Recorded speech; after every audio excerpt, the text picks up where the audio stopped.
வேண்டுமென்றே இல்லாட்டி திட்டமிட்டு வாழ்கின்ற வாழ வேண்டிய வாழ்க்கை என்கின்ற தலைப்பிலே நான் பேச விரும்புகிறேன்.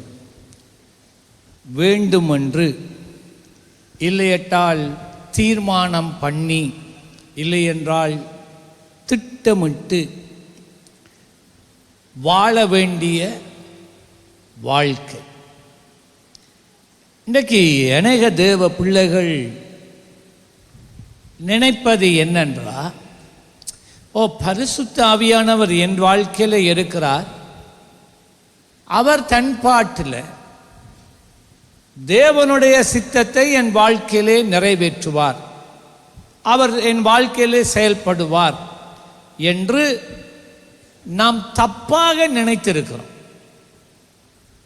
எவருடைய வாழ்க்கையிலும், நல்ல கவனிக்கணும், இது எவருடைய வாழ்க்கையிலும் எவ்வளவுதான் அந்த நபர் பரிசுத்த ஆவியின் அபிஷேகத்தால் நிறைந்திருந்தாலும் அவர்கள் செயல்படாவிட்டால், ஒரு வாழ்க்கையில் ஒரு தீர்மானம் எடுத்து அந்த தீர்மானத்தை நிறைவேற்ற அவர்கள் வாழாவிட்டால், செயல்படாவிட்டால், தேவ ஆவியானவர் அவர்களுடைய வாழ்க்கையில் எதுவுமே செய்யாதபடி அவர் அமைதியாக இருப்பார். இன்னைக்கு சபையில் இருக்கிற எத்தனையோ பேர் நீங்கள் ஆண்டவராக இயேசு கிறிஸ்துவை சொந்த இரட்சகராக ஏற்றிருக்கிறீங்க, பரிசுத்த ஆவியானவருடைய அபிஷேகத்தால் நிறைந்திருக்கிறீங்க. ஆனால் உங்களுடைய வாழ்க்கையை பார்த்தா சாதாரண ஒரு விசுவாசியை போன்று ஆராதனைக்கு வாரீங்க, போறீங்க. தேவனுடைய ராஜ்யத்துக்கு உங்களால் எந்த ஒரு பயனும் இல்லை. அதுதான் உண்மை. தேவனுடைய ராஜ்யத்துக்கு உங்களால் எந்த விதமான ஒரு பயனும் இல்லை. இவ்விதமாக இருக்கவா தேவன் உன்னை அழைத்தார்? நிச்சயமாக இல்லை, நிச்சயமாக இல்லை. சரி, அப்படியானால் தேவனுக்காக ஒரு காரியத்தை சாதிக்க வேண்டுமானால், என்னுடைய வாழ்காலங்களிலே தேவனை கண்டு ஒரு காரியத்தை நிலைநாட்ட வேண்டுமானால், ஆசனத்தில் உட்கார்ந்து காலை ஆட்டிக்கொண்டு இருந்தா ஒன்று நடக்காது. நீங்க பல மணி நேரம் ஜெபித்தும் ஒன்று நடக்காது. நீங்கள் உபவாசம் பண்ணியும் ஒன்று நடக்காது. என்ற வேதம் சொல்லுகிறது, கிரியை இல்லாத விசுவாசம். விசுவாசம் இருக்கு, ஆனா என்ன இல்லை? கிரியை இல்லை, செயல்பாடு இல்லை. கிரியை இல்லாத விசுவாசம் தண்ணீர் தானே செத்து போனதாக இருக்கு. அப்படியானால் கிரியை இல்லாட்டி விசுவாசத்தால எதுவும் செய்ய முடியாது. அது செத்து போன விசுவாசத்துக்கு ஒப்பா இருக்கிறது. விசுவாசம் இல்லாமல் தேவனுக்கு பிரியமாய் இருப்பது கூடாத காரியம். ஆகவே விசுவாசம் இல்லையா? அப்படியானால் நாம் தேவனுக்கு பிரியமாக இருக்க முடியாது. தேவனுக்கு பிரியமாக இருக்க முடியாவிட்டால் எங்களுடைய வாழ்க்கையில தேவ காரியம் எதுவும் நிறைவேறாது. அவ்வளவுதான். ஆகவேதான் இந்த சத்தியத்தை நீங்கள் சரியாக புரிந்து கொள்ள வேண்டும். கேட்டுட்டு போறதுல பிரயோஜனம் இல்லை. கேட்கிறத, படிக்கிறத வாழ்க்கையில செயல்படுத்த பழகுங்க.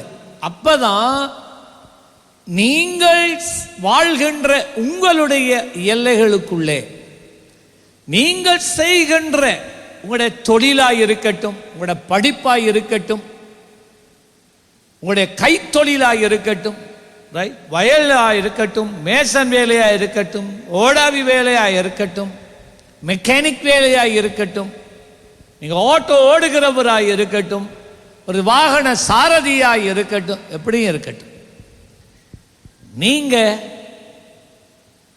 அபிஷேகத்தால் நிறைந்து நீங்கள் செயல்படுவீர்களேயானால் தேவனுடைய மகிமையை உங்கள் வாழ்க்கையிலே காண்பீர்கள். ஆமென் சொல்லுங்களேன். இன்னொரு விதத்தில் சொல்கிறேனே, உங்களுக்கு 10 ஏக்கர் வயல் காணி இருக்குன்னு சொல்லுவோம். நீங்கள் ஒவ்வொரு நாளும் வந்து அந்த வயல் காணி வரம்பில் நடந்து நடந்து நடந்து, ஆண்டவரே பெரிதான விளைச்சலை தாரும், இந்த வயல் காணியினால ஆண்டவரே என்னுடைய குடும்பம் செழிக்கணும், ஆண்டவரே நான் அநேகருக்கு ஆசீர்வாதமாக இருக்கணும், உம்முடைய ராஜ்யத்துக்கு நாம் அதிகமாக ஒரு ஆசீர்வாதமாக இருக்கணும் என்று ஒரு வருஷம் நீங்க ஜெபிக்கிறீங்கன்னு சொல்லுவோமே, அந்த வயல் காணியால் உங்களுக்கு ஏதும் பலன் கிடைக்குமா? சொல்லுங்க. நீங்க ஜெபிச்சா போல தண்டபாட்டில் நெல்லு முளைக்குமா? சொல்லுங்களேன். இல்ல. நீங்க வயலை ஜெபிச்சு போதாது, நீங்க வயலை உழப்பழகணும், அந்த நிலத்தை பண்படுத்தணும், விதை நெல்லை விதைக்கணும், தண்ணீர் பாய்ச்சணும், இரவும் பகலும் கண்ணும் கருத்துமாய் இருக்கணும். அறுவடை நேரம் வந்தா போல ஆண்டவரே அறுவடை செய்து தாரும் ஆண்டவர்னா ஆட்டோமேட்டிக்கான ஆவியானவர் வந்து அதெல்லாம் அறுவடை செய்து நெல்ல அப்படியே மூட்டையில கட்டி கையில கொண்டாந்து தருவார் நினைக்கிறீங்களா? ஒரு நாள் நடக்காது. ஆண்டவர் அப்படி செயல்படுகிறவர் அல்ல. நீ பிரயாசப்படணும். இன்னொரு காரியத்தை சொல்லுகிறேன். இயேசுவாமி சொன்னார், விசுவாசிகளால் நடக்கிற அடையாளங்கள். விசுவாசி, ஒவ்வொரு விசுவாசி, சொல்லுங்க எத்தனை பேர் சொல்லுவீங்க நீங்க ஒரு விசுவாசி என்று? விசுவாசியினால் நடக்கிறல்ல, விசுவாசிக்கிறவர்களால். நீங்க விசுவாசி என்ற பட்ட ஒரு பேரை நீங்க பெற்றிருக்கலாம் இயேசு ஏற்றுக்கொண்டதினால. ஆனா விசுவாசம் இருக்கணும். ரைட். இயேசுவை விசுவாசிக்கணும். எனக்கு வரங்கள் உண்டு என்று விசுவாசிக்கணும். ஆண்டவர் என்னை பயன்படுத்துவார் என்று விசுவாசிக்க வேணும். அது சொன்னார், விசுவாசிக்கிறவர்களால் நடக்கும் அடையாளம். அப்படின்னா வீட்டை குந்தி இருந்துட்டு காலாட்டிட்டு இருந்தா எல்லாம் நடக்குமா? அடையாளம் நிறைவேறுமா? இல்லை. அவர் சொன்னார், வியாதியஸ்தர் மேல கைகளை வை, அப்பொழுது அவர்கள் எப்பொழுது அவர்கள் குணமாவார்கள்? கையை வைக்கிறேன். அப்ப கையை வைக்கிறேன்டா, நீங்க வியாதியஸ்தர் மேல உங்களோட கையை தூக்கணும், அவன் மேல வைக்கணும். சும்மா வச்சா போல எல்லாம் நடக்குமா? இல்லை. இப்பதான் நீங்க ஜெபிச்சு பெற்றுக்கொண்ட அபிஷேகம். நீங்க கையை வைக்கிற நேரம் தான் அது ஒரு கிரியை, அது ஒரு செயல். வைக்கும் போது அந்த அபிஷேகம் அவர்களுக்குள்ளே கடந்து போய் அவர்கள் விடுதலை பெறுவார்கள். அதை விட்டுட்டு உபவாசம் பண்ணி ஜெபி என்று ஜெபிச்ச போல யாரும் குணமடைய மாட்டான். அதை போல தான் அருமையான தேவ பிள்ளைகளே, பிசாசோடு வருகிறவர்களுக்கு முன்னால நீ நின்று எதிர்த்து ஜெபித்தா தான் அவர்கள் விடுதலை ஆவார்கள். பிசாசை துரத்தணும், துரத்தாட்டி அவன் போக மாட்டான். ஆவியானவர் அபிஷேகம் இருந்து போதாது, அது செயல்படணும். அதைத்தான் நான் உங்களுக்கு சொல்லுகிறேன். தேவன் அவனுக்கென்று ஒரு தீர்மானத்தை வைத்திருக்கிறார், ஒரு திட்டத்தை ஏற்படுத்தி இருக்கிறார். உனக்கென்று ஒரு வாழ்க்கையில தரிசனம், உனக்கென்று நீ அடைய வேண்டிய ஒரு இலக்கு இருக்கு. அந்த இலக்கை அடைவதற்கு வீட்டை குந்திட்டு இருந்தா போல எதுவும் நடக்காது. நீ தனித்து ஜெபிக்கிறதுனால நடந்து முடியாது. அதற்கு என்ன செய்யணும்? நீ செயல்பட ஆரம்பிக்கணும். உனக்குள்ள அந்த தாகம் வரணும், வாஞ்ச வரணும். நான் வாழ்க்கையில முன்னேறணும், உயர்ந்த நிலைக்கு அடையணும், என் வாழ் நாட்களில் இந்த காரியங்களை நான் சாதிக்க வேண்டும் என்கின்ற வைராக்கியத்தோட நீங்க வாழ வேண்டும். அதைத்தான் குறித்து தான் நான் பேச விரும்புகிறேன். ஆகவே இன்றைக்கு நீங்க தீர்மானிக்கணும், இந்த சத்தியத்தை வழங்கிக் கொள்ளும். தேவன் உங்களுக்கூடாக பலத்த காரியங்களை செய்வார். இதுவரைக்கும் மனிதர்கள் கண்டிராத பயங்கரமான கிரியைகளை அவர் உங்களுக்கூடாக நடத்துவார். ஆனா அவர் வாக்கு தத்தம் பண்ணினார் என்று ஆட்டோமேட்டிக்கா நடக்காது.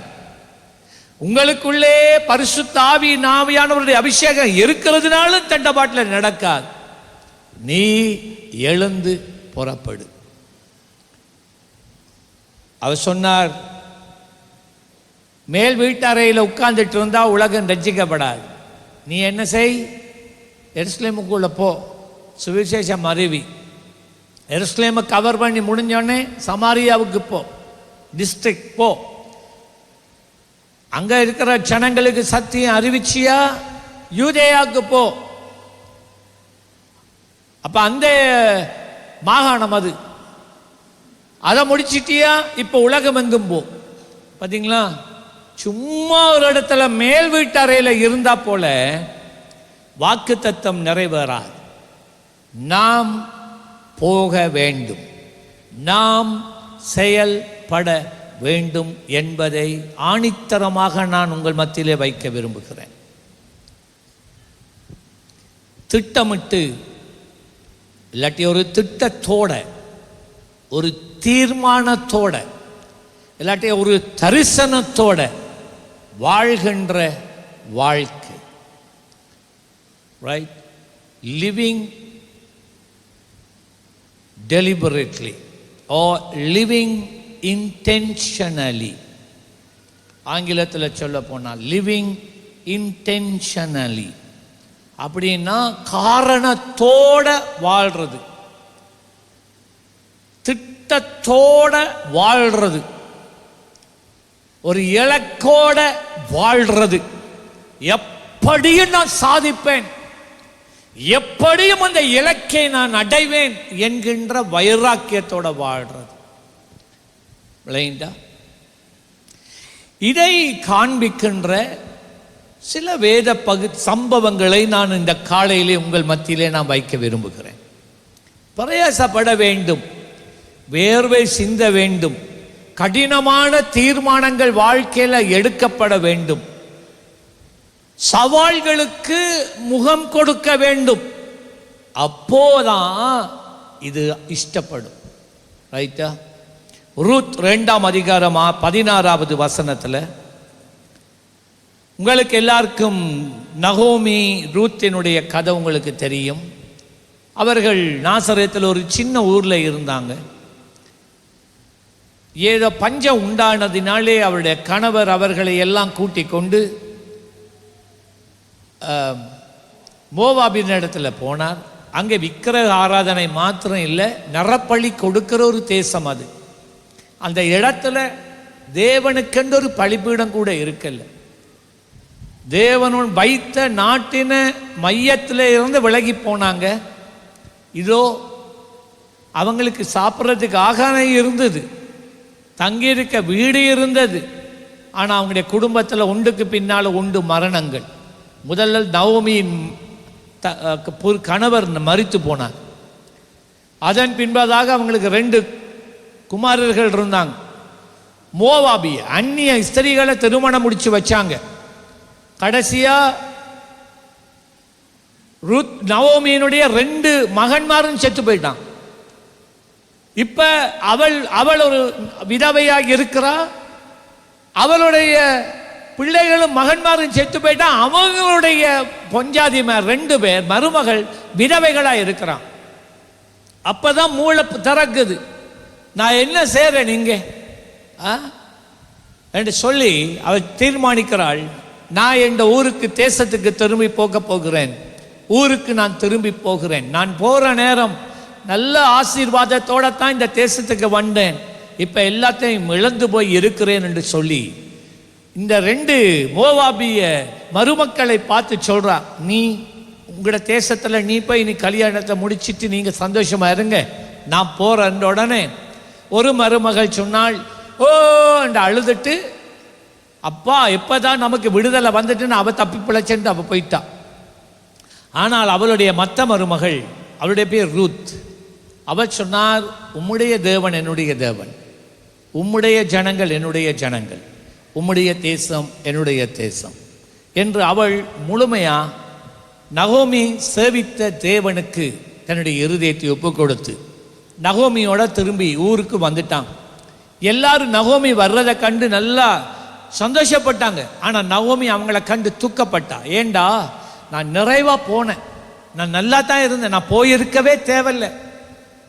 ஆனால் நான் போனேன், இப்போ எல்லாத்தையும் இழந்து போய் என் வாழ்க்கை கசந்து போய் நிற்கிறேன் என்று சொன்னார். சரி, ஆனால் நவோமியினுடைய உள்ளத்தில் ஒரு ஏக்கம், ஐயோ இந்த பிள்ளை என்ன நம்பி வந்துட்டே, இந்த பிள்ளையினுடைய எதிர்காலத்தை நாம் யோசிக்க வேண்டாமா என்று சொல்லி நவோமி தன்னுடைய உறவின் முறையில் இருக்கிற ஒரு மனிதன், மிகவும் செல்வந்தன், மிகுந்த கோதுமை வயல்கள் நிறைந்த ஒரு இடம், அவனுக்கு பெரிய செல்வந்தனாக இருக்கிறான், அப்படியே உறவின் முறை. அப்போ அவளுக்குள்ள ஒரு எண்ணம் ஓடுது, ஏன் நான் ரூத்தை அவனுக்கு நான் திருமணம் செய்து வைக்கக்கூடாது. அப்போ ரூத்தை சொல்கிறாள், மகளே இங்க வா, அவன் இருக்கான்ல போவாஸ், அவன் நம்மட சொந்தக்காரன், உன்னை அவன் என்ன திருமணமாகாமல் இருக்கிறான், அவன் உன்னை திருமணம் முடிப்பதற்கு எல்லா உரிமையும் உடையவனாக இருக்கிறான், ஆகவே நீ ஒரு வேலை செய்யண்டாள். அப்போ ரூத் சொன்னா, சொல்லுங்கம்மா. அவளை எதிர்த்து நிற்கல, ஒரு வார்த்தை தன் மாமியாருக்கு எடுத்து பேசலை. ஏண்டாள் நவோமி தேவனுடைய பிள்ளை, தேவனுடைய வழிநடத்தல் அவளோடு இருந்தது, அவள் சொல்றதே கேட்டாள். ரைட், நவோமிக்கு தேவன் மேலே விசுவாச நம்பிக்கை நிறைய இருந்துச்சு. ஆகவே இவள் நவோமிக்குள்ள ஒரு தீர்மானம், அவர்களுக்கு ஜெபிச்சிருப்பா, ஆண்டவரே இந்த ரூத்தினுடைய எதிர்காலத்துக்காக ஜெபிக்கிறேன், இவள் இப்படியே இருந்து விடக்கூடாது, இவள் வாழணும் ஆண்டவரே, இவள் நல்லவளாக இருக்கணும், உம்முடைய சித்தம் உம்முடைய பரம திட்டம் இவளுடைய வாழ்க்கையில நிறைவேற வேண்டும் என்றெல்லாம் அவள் ஜெபித்திருக்கிறார். ஆண்டவர் ஒரு திட்டத்தை கொடுக்கிறார், என்ன, போவாசத்தான் இவளுக்கு நாம திருமணம் முடிச்சு வைக்கணும், அவன் தான் இவனுக்கு. இது எப்படி செயல்படுத்துறது? வீட்டை இருந்தா சரியா? இல்லை, கல்யாணம் பேசி போறதுக்கு ஒன்றே இல்லை கையில். ஆகவே அந்த காலத்தில் இருந்ததான ஒரு வழக்கம், ஒரு சட்டம், ஆண்டவர் போட்ட சட்டம், யாராகிலும் ஒரு வயல் நிலத்திலே வயலை உழுது இந்த செய்த அறுவடை நேரத்தில், அவங்க அறுவடை செய்து அதை சேர்க்கிற நேரத்தில் அந்த கதிர்கள்லேருந்து கீழே விழுகின்ற கோதுமை மணிகளை சேர்க்கிறதுக்கு விதவைகளுக்கு அனுமதி இருந்தது. எந்த விதவையும் போயிட்டு யார்ட்டையும் பெர்மிஷன் இல்லாமல் போயிட்டு வயல் நிலங்களில் அதை சேர்க்கலாம். போவாஸ் தூரத்தில் இருந்து பார்த்துட்டு இருக்கிறான், யார் ஒரு புள்ள புதுசாக வந்திருக்கு, யார் இது, எப்படியோ இவன் அறிகிறான். விசாரித்து வேலைக்காரன் இடத்துல சொல்லி இவள் யார் என்பதை விசாரித்து அறிகிறார். ஆஹா, நவோமியா, நம்மட ஆண்டியா, அவட மருமகளா, விதவையா இருக்கிறாளா இப்ப, ஓஹோ சரி சரி சரி. வேலைக்காரன் பார்த்து சொல்றானே, மற்றவங்களை போல இல்லை, இவளை கொஞ்சம் விசேஷமா பார்க்கணும், நீங்க அந்த அறுவடையை நீங்க தூற்றுற நேரம் இல்லாட்டி தூக்கிட்டு வர்ற நேரம் கொஞ்சம் குலுக்கி விடுங்க, அவள் அதிகமா பொறுக்கிட்டு போகட்டும். நம்மட ஆண்டிக்கு தானே அவள் பொறுக்கிட்டு போறாள், பொறுக்கட்டும், என்ன விடுங்க, அவள் கூட எடுத்தாலும் ஒண்ணுமே கரைக்க வேணாம், விட்டுருங்க. பாத்தீங்களா எப்படி கர்த்தர் செயல்பட ஆரம்பிக்கிறார். இதுவரைக்கும் ரூத் நகோமி போவாஸோட ஒரு வார்த்தை பேசல, அவன் கவனிக்கிறான், அங்கே இருக்கிற எல்லா ஸ்திரீகளிலும் இவள் வித்தியாசமாக இருக்கிறாள், அப்படியே நடை பாவனைகள் பேச்சு எல்லாத்தையும் கவனிக்கிறாள். தொடர்ந்து நாட்கள் கழிந்து போகிறது. நான் நினைக்கிறேன் நவோமி இப்போ அவளுக்கு ஒரு வெளிப்பாடு உண்டாயிருக்கு. இப்போ அறுவடை நாட்கள் முடிஞ்சு, இப்போ களஞ்சியத்தில் சேர்க்கிற நாட்கள் வந்துட்டு, இப்போ போவாஸ் அவருடைய அறுவடையை பார்த்து சந்தோஷப்பட்டு அவர் களி கூறுகிற நாட்கள், இளைப்பாறுகிற நாட்கள். என்ன கடின உழைப்பு இது. இவள் சொல்றாள் நகோமி, ரூத் 2ஆம் அதிகாரம் 16வது வசனத்திலே போவாஸ் சொல்கிறதை கேளுங்கள், அவள் பொறுக்கிக் கொள்ளும்படிக்கு அவளுக்காக அரிகளிலே சிலதை சிந்தவிடுங்கள், அவளை அதட்டாதிருங்கள் என்று போவாஸ் கட்டளையிட்டான். சரியா? பார்த்தீங்களா? இப்ப அபிஷேகம் இருந்து காணாது, செயல்பட வேண்டும். ஒரு திட்டத்தோட நவோமி ரூத்தை அங்கே கதிர் பொறுக்க அனுப்பினாள். ரூத் ஒரு திட்டத்தோட. என்ன திட்டம்? என்னுடைய மாமி எதை சொன்னால், அவ தேவ பக்தி உள்ளவ, அவ எதை சொன்னாலும் அது தேவ வாக்கு என்பதை அவள் அறிந்திருந்தாள். அதனால அவ தன் மாமியின் வார்த்தையை தட்டவில்லை, அதை கீழ்ப்படிந்தாள். அப்படியே அவள் செய்தாள். ரைட், அடுத்த கட்டம். இப்ப நவோமி அடுத்த லெவலுக்கு போறா. அடுத்த லெவலுக்கு போய் சொல்றத 3ஆம் அதிகாரம், ரூத் 3ஆம் அதிகாரம் முதல் 4 வசனத்துல சொல்றதை கவனியுங்கள்.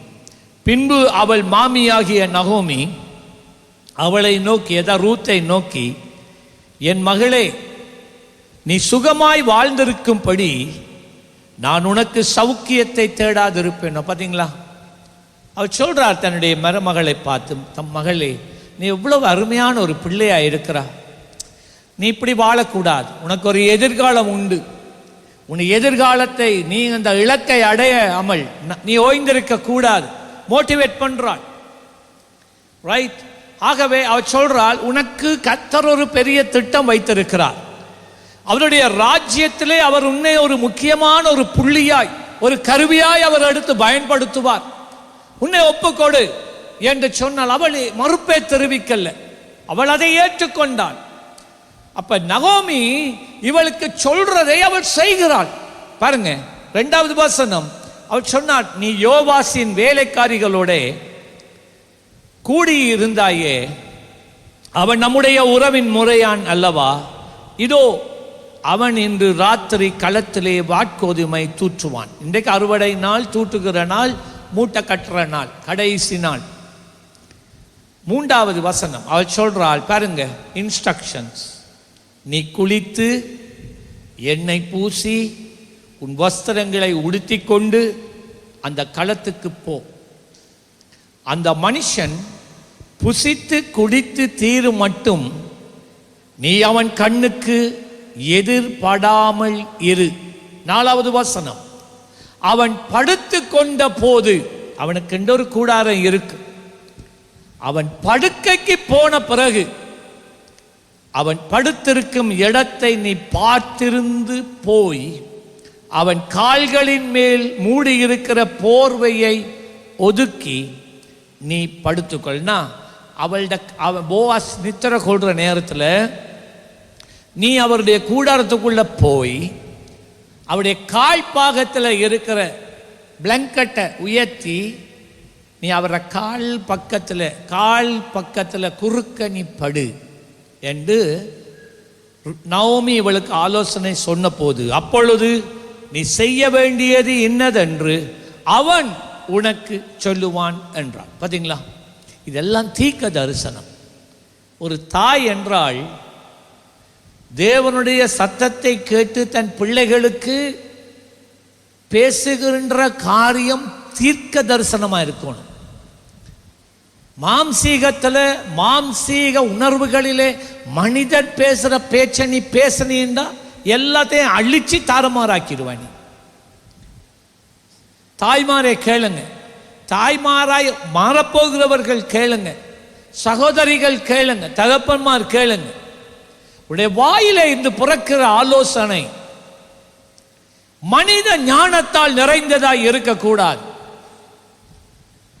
அது பரத்திலே இருந்து நீ கர்த்தருடைய பாதத்திலே பல மணி நேரம் செலவழித்து பெற்றுக்கொள்ளுகிற ஆலோசனையாய் ஒரு தீர்க்க தரிசனமாய் இருக்க வேண்டும் என்பதை அறிந்து கொள். சொல்றாள், நீ இரு, இவ்வளத்தையும் செய்த மாதிரி சொன்ன மாதிரி நீ செய்தியண்டா, அதுக்கு பிறகு என்ன நடக்க போதுண்டா, அதுல இருந்து அவன் டேக் ஓவர் பண்ணுவான் உன்னை, அவன் உனக்கு சொல்லுவான் நீ என்ன செய்ய வேண்டும் என்று சொன்னான். விளங்கிட்ட? அதே போல அவள் செய்தாள். நடு ராத்திரியில போவாஸ் காலில் ஏதோ ஒன்று படுகிறத உணர்ந்தான், எழுந்தான், விளக்க கொளுத்தி பார்த்தால் யாரு? ரூத் நிற்கிறான். நான் இதுவரைக்கும் அவன் ஒரு நாளும் ரூத்தோட பேசினதில்லை, தூரத்தில் கண்டது மட்டும்தான், எல்லாம் விசாரித்து வச்சுக்கிறது மட்டும்தான். ஆனால் தேவ திட்டம் நிறைவேறுகிறதை பார்க்கிறோம். இது முடிந்தவுடனே அவன் அவளுக்கு ஆலோசனை கொடுத்து அது பின்பதாக முறைப்படி ரூத்தை போவாஸ் திருமணம் முடித்தான். உங்களுக்கு தெரியுமா, இந்த போவாஸ் ரூத்துக்கு பிறந்த பிள்ளை தாவீதினுடைய பாட்டனாராய் இருந்தார். அந்த தாவீதினுடைய வம்சத்திலே தான் மேசியாவாகிய இயேசு பிறந்தார். பார்த்தீங்களா, வாழ்க்கையே முடிஞ்சு இனி நமக்கு ஒரு வாழ்க்கை இல்லை என்று நினைத்த போது தேவ ஆலோசனைக்கு அவள் தன்னை ஒப்பு கொடுத்தாள். தேவன் அவளுடைய கீழ்ப்படிதலையும் அர்ப்பணிப்பையும் கண்டு அவள் செயல்பட்டாள். அதைத்தான் நான் உங்களுக்கு சொல்ல விரும்புகிறேன். அவள் செயல்பட்டாள். என் மாமி என்ன சொல்றாவோ அது தேவ வாக்கு. அவள் சொல்றபடி நான் செய்தா தேவன் என் வாழ்க்கையில வைத்திருக்கிற திட்டத்தை நிறைவேற்றுவார் என்று சொல்லி அவள் வாழ்க்கை தேவனுடைய திட்டத்தை மேசியாவே பூமிக்கு இறக்கிற வம்சாவளியை அவள் ஏற்படுத்தினாள். ஆகவே நீங்க தீர்மானித்து ஒரு தீர்மானமா வேண்டும் என்கின்ற நோக்கத்தோடு, கட்டாயமான நோக்கத்தோடு நீங்கள் வாழ்ந்தால்தான் உங்களுக்குள்ளே இருக்கிற ஆவியானவர் உங்களுக்கு கூடாக தமது கிரியையை அவர் நடத்த முடியும். நீ ஒரு சோம்பேறியாக இருந்தால், நீ செயல்படாதவனாய் ஒரு இடத்திலே உட்கார்ந்து இருக்கிறவனாய் இருந்தால் எதுவும் நடக்காது. ரூத் சொல்லி இருந்தா, எனக்கு பயமா இருக்கம்மா, எனக்கு ஏலாதம்மா போக, ஐயோ இந்த வெயிலுக்குள்ளேயா நான் போயிட்டு நெல் கதிர் பொறுக்கையா, ஐயோ அம்மா எனக்கு ஏலாதான், எனக்கு அதெல்லாம் பழக்கம் இல்லைம்மா. இப்போ சொல்கிறா இரவேல போகையா, தனித்து போகையா, இப்படியெல்லாம் மேக்கப் எல்லாம் போட்டு வடிவா பெர்ஃப்யூம் எல்லாம் அடித்து வடிவா உடுத்து திரும்பவும் அந்த வயலுக்குள்ளேயா போ சொல்கிறீங்க. ஐயோ அம்மா எனக்கு ஏல, எனக்கு பயமாக இருக்கு, எனக்கு யார், நீங்களும் வாங்கலை. நம்மடாக்கள் அதுதான் அங்கே தான் தவறுகிறது. சொன்னதை செய்யணும்.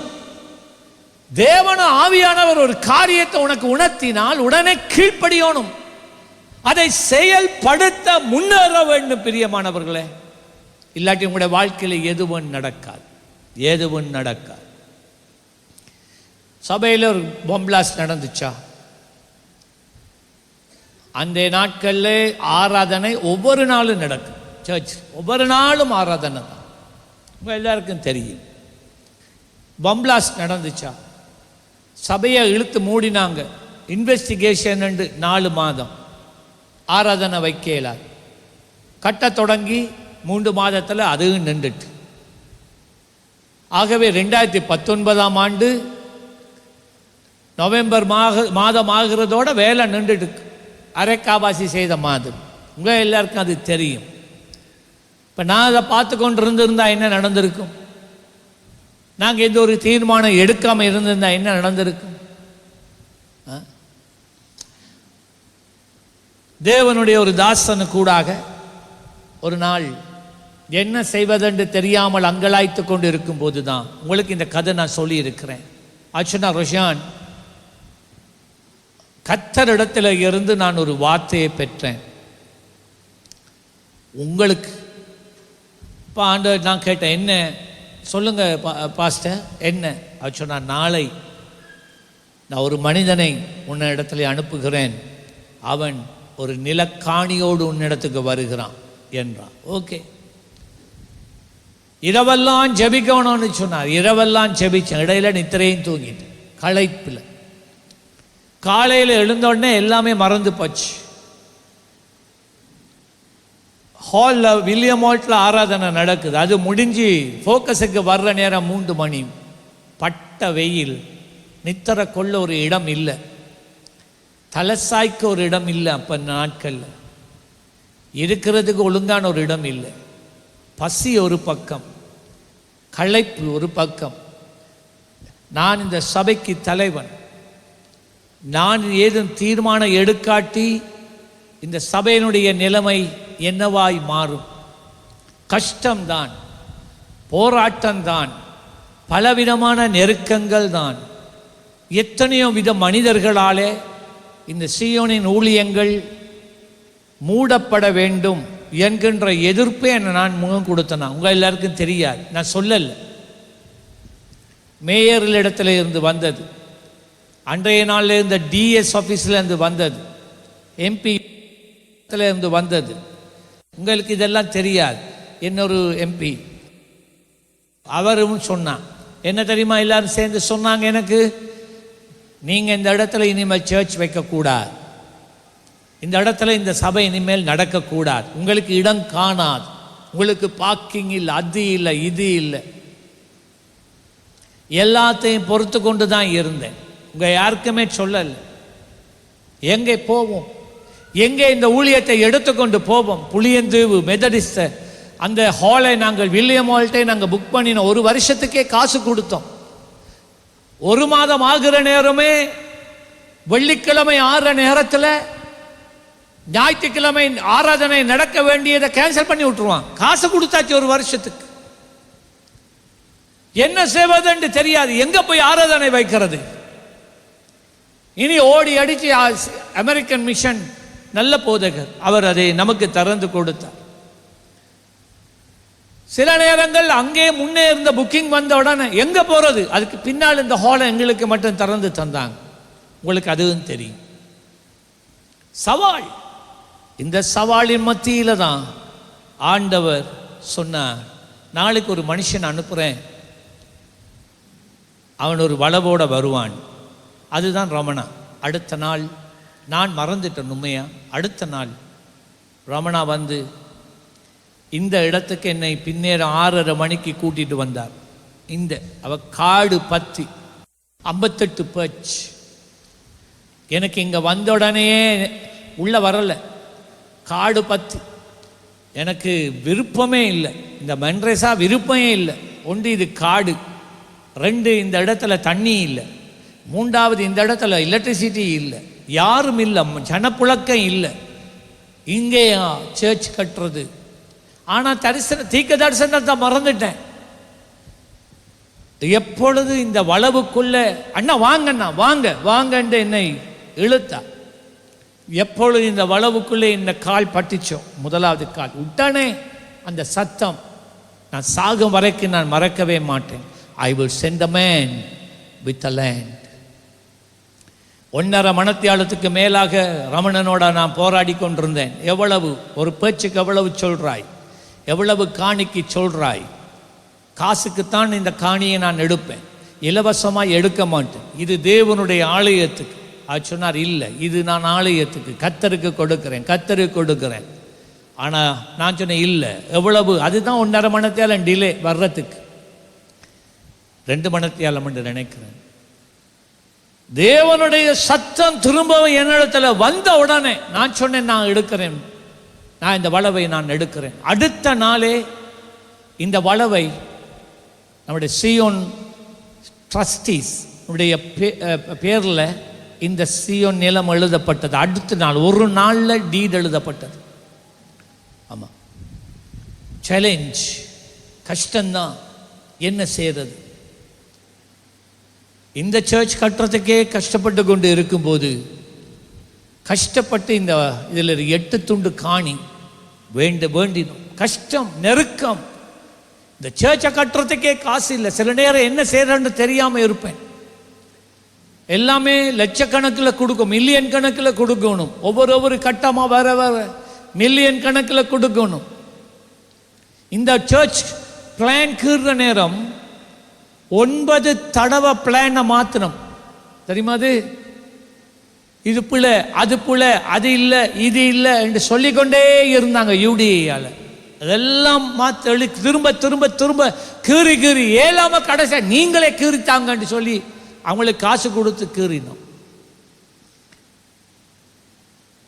சர்ச் வேலை இப்போ ஆரம்பமாக போகுது. யூடியாவில் என்ன தெரியுமா சொன்னாங்க? இந்த காணியில் வீடு கட்ட முடியும், ஆனால் சர்ச் கட்ட முடியாதுண்டா. அப்படி இருக்கும். வீடு கட்டலாமாம், சர்ச் கட்ட முடியாது. அப்போ என்ன செய்யறேன்னு கேட்டோம். இல்லை, இந்த இந்த இந்த இந்த காணிக்குரிய இன்னொரு அத்தாட்சி பத்திரம் கவர்மெண்ட்லேருந்து எடுக்கணும். அதையும் எடுத்தோம். மிகுந்த போராட்டம். ஒரு நாள் ஆராதனை நாங்கள் அங்கே வச்சு கொண்டு இருக்கிறோம். இங்கே ஆலயம் கட்டப்பட்டு கொண்டு இருக்கிறது. ஒரு ஞாயிற்றுக்கிழமை அங்கே ஆராதனை நடந்து கொண்டு இருக்கிறது வில்லியம் வால்ட்டில். இங்கே போலீஸ் எச்குவாய் எல்லாரும் வந்து, இங்கே சிங்கள சகோதரர்கள் தான் வேலை செய்து கொண்டிருந்தார்கள். இங்கே வந்து வேலையை நிப்பாட்டிட்டான். இது இல்லீகலாக கட்டப்படுது, எல்லாரும் போ, இது கட்டையிலாது போ என்று சொல்லி பெரிய அட்டாசம். இங்கே எங்களுக்கு கால் அடித்தா நான் ஆராதனையில் இருக்கிறேனே, எல்லாம் ஆராதனை முடியதான் தெரியும். அதுக்கு பிறகு ஆராதனை முடிஞ்ச உடனே தான் நேராக டிஐஜிக்கு தான் போனேன். எச்குவாய்ட்டு போகல, எல்லா டாக்குமெண்ட்ஸோட போனோம். டிஐஜி சொன்னார், யார் பாஸ்டர் வந்து இந்த கல்லாட்டை பண்ணாங்கன்னா எச்குவாய் ஆமண்டு, புதுசாக வந்து எச்குவாய். அப்படியா? ஒரு கால் எச்குவாய் காலடியில் வந்து நிற்கிறார். Yes sir, S pastor, sorry pastor. நிறைய பிரச்சனை. அந்த எச்குவாயை இங்கே அனுப்பின, இந்த வேலையை தடுக்க அனுப்பினது யார் தெரியுமா? நான் முன்னே சொன்னவர்கள். சர்ச் கட்ட விடக்கூடாது, சிஎம்காரன் திரும்பி தலையை உயர்த்தக்கூடாது. நீங்கள் நினைச்ச மாதிரி சும்மா லேசாக இந்த ஆலயம் கட்டி முடியல, மிகுந்த நெருக்கத்தோடு தான் இந்த ஆலயம் கட்டப்பட்டது. இத்தனை நிலங்கள் வாங்கப்பட்டது. ஆமாம், அருமையான தேவ பிள்ளைகளே, எல்லாம் நீங்கள் போராடாம, நீங்கள் சவால்களுக்கு முகம் கொடுக்காம, நித்திரையில்லாத இரவுகள் வரும், இருதயத்தை கிழித்தறிகிற சூழ்நிலை வரும். இதெல்லாம் தாண்டி வந்தவன் தான் நான். இந்த தலையில் இருக்கிற ஒவ்வொரு நிறையும் ஒவ்வொரு கதை சொல்லும், ஒவ்வொரு அனுபவத்தை சொல்லும். நீங்கள் சும்மா கதறில் உட்கார்ந்து இருந்தா எதுவும் நடக்காது, எதுவும் நடக்காது. அதை மட்டும் மனசில் வச்சுக்கொள்ளுங்க. நீங்கள் கர்த்தருக்காக ஒரு காரியம் நீங்கள் சாதிக்கணுமா, நீங்கள் போராடணும். இதை நான் சொல்லி முடிக்கணும். இந்த இடத்துல நாங்கள் இந்த ஆலயத்தை கட்ட ஆரம்பித்த போது ஒரு கூட்டம் சபையில் இருந்தது, பழைய விசுவாசிகள். நாங்கள் வரமாட்டோம்,